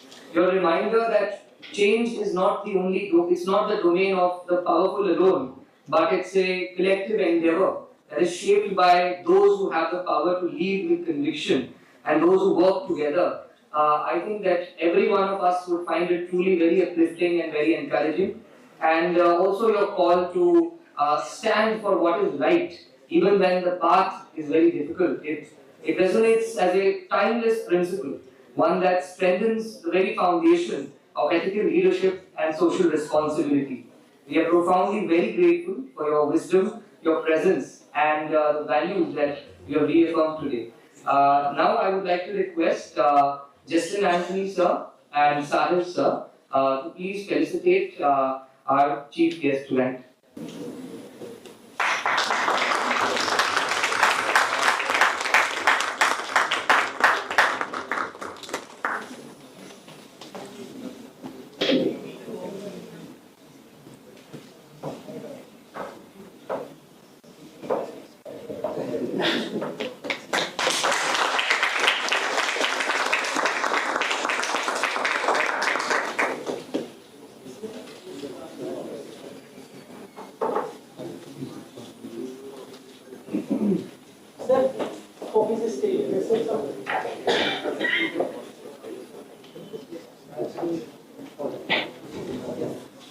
Ladies and gentlemen, we now arrive at one of the most awaited moments of this entire summit, the Noble Citizen Award Ceremony. This ceremony stands as a tribute to those remarkable individuals who have transformed compassion into action, leadership into service, and challenges into opportunities that uplift communities and strengthen our shared social fabric. The awards will be presented by our chief guest and the directors of the Noble Citizen Foundation, Mr. Justin and Mr. Sahil sir, along with our esteemed jury members, whose vision and discernment have guided this selection with great care. Ladies and gentlemen, let the honors begin. The first awardee is Mr. Ritesh Sinha.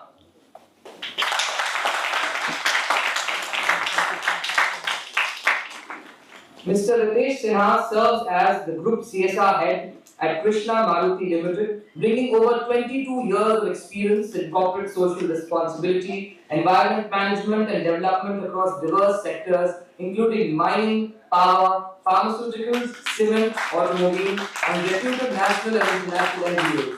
Known for his strategic vision and compassionate leadership, he spearheads transformative initiatives that empower communities through education, healthcare, and environmental stewardship.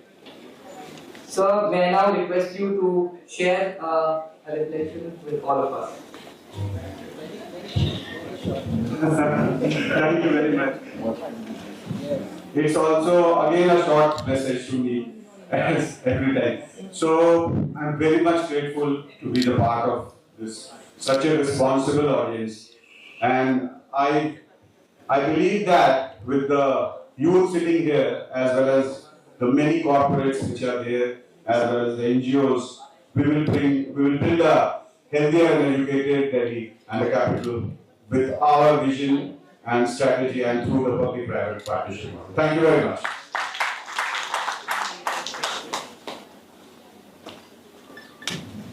The next awardee is Mr. M.S. Shrikant. Mr. Shrikant has over 12 years of experience in the CSR sector and has been instrumental in driving large-scale transformational CSR initiatives across India. A strong advocate of technology-led social development, he has played a key role in collaborations with IITs, IISc, and NGOs to promote innovation and grassroots impact. His exceptional leadership and contributions have been recognized nationally, including appreciation from the Honorable Chief Minister of Tamil Nadu, for his work in promoting rural school education and community development. Sir, we'll be honored if you could share your thoughts and reflections. This is very simple. Thank you for this honor. I will try to live up to its name. Thank you.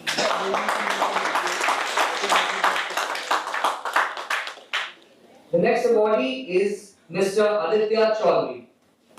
Mr. Aditya Chaudhary is a dedicated CSR and social development professional with over 6 years of experience driving sustainable change in education, women's empowerment, livelihood, public health and nutrition. A master's in social work from Delhi School of Social Work, University of Delhi, he currently serves as CSR program manager at the AU Foundation. His expertise lies in CSR compliance, program design and measurable impact delivery, bridging corporate vision with grassroots realities. Passionate about inclusive growth, he strives to make CSR a transformative force for equitable, inclusive and sustainable development. Sir, the audience would love to hear a brief reflection from your journey. Please. So I will also keep it simple. ये award उन सभी को dedicate है जिन महिलाओं के साथ मैं काम करता हूँ, उस नारी शक्ति को डेडिकेट है और उन बच्चों को डेडिकेट है जिनके साथ मैं काम करता हूँ. और thank you Noble Citizen Foundation for this award. And I would like to say as you said it, I will lead by its saying. So thank you.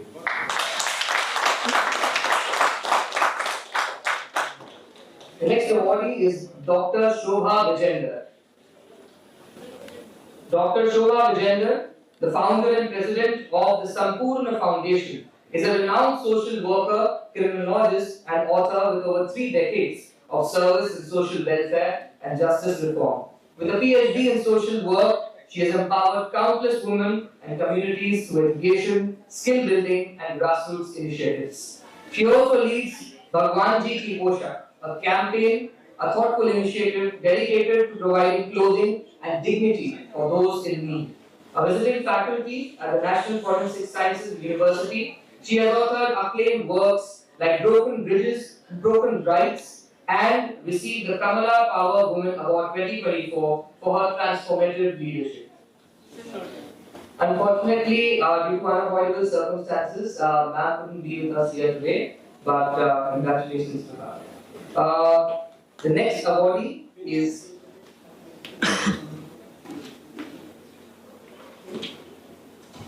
Miss Ambika Vipul Jaiswal.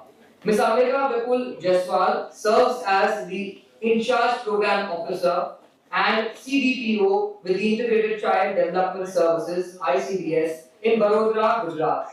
In her role, she oversees the implementation of key child welfare and nutrition programs aimed at improving the health, education, and well-being of women and children in the district. With strong commitment to grassroots development and community empowerment, she works closely with Anganwadi workers, local health departments, and educational institutions to ensure the effective delivery of government systems. Ma'am, the audience would love to hear a brief reflection. Thank you so much to the members, Nobel Foundation Citizen 2025.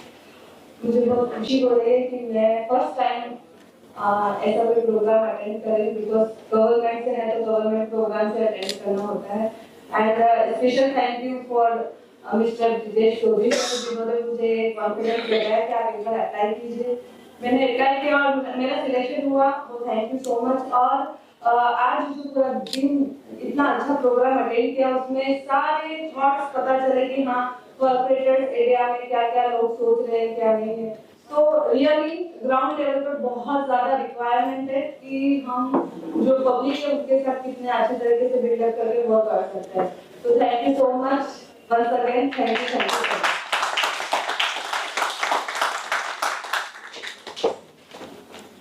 The next awardee is Mr. Parthasarthi Changara.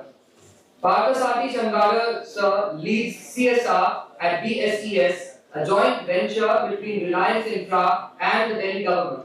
With over 2 decades of experience in corporate social responsibility, he has previously worked with leading organizations like GMR, Vedanta Resources, and Azoko Noble India. Holding advanced degrees in social work and sustainable development from Delhi University and University of Geneva, he is deeply committed to driving human excellence and community growth. A respected thought leader and guest speaker at institutions like IIT and IMI Delhi, he continues to inspire meaningful social impact through his work. So, the audience would love to hear from you. Good evening, everyone. I'm truly humbled to receive this award.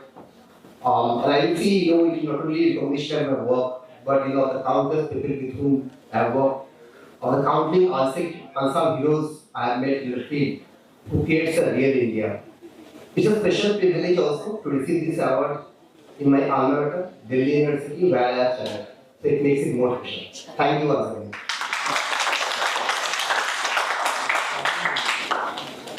Next awardee is Mr. Ravi Kumar Agarwal. Mr. Ravi Kumar Agarwal is a development professional with over 22 years of experience in CSR, program management and large-scale social impact initiatives. He has collaborated with leading global and national agencies including the European Union, UNDP, GIZ and the Save the Children, driving projects focused on sustainability, education and livelihood. As the convener of the CEA Alliance in India, he has led multi-stakeholder programs, managed grants exceeding 60 crore rupees, and built strong teams committed to grassroots transformation. Education, environment, livelihood, and healthcare. A Gandhi Fellow, singer, and social influencer, Vikas Sir embodies the spirit of purpose-driven leadership.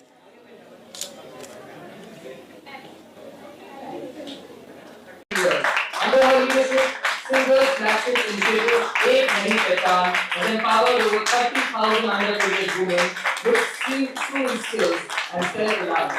A champion of multiple awards, including the most impactful CSR leader and CHRO Lifetime Achievement Award, Alpana Ma'am exemplifies commitment and purpose-driven leadership.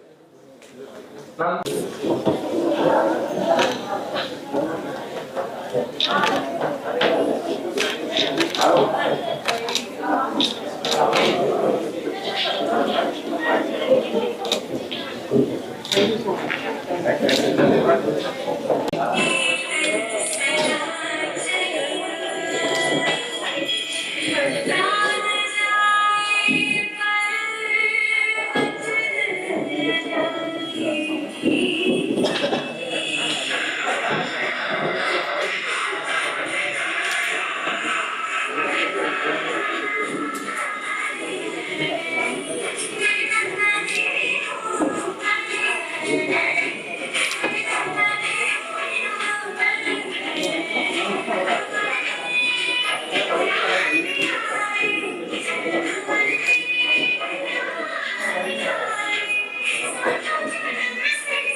Thank you.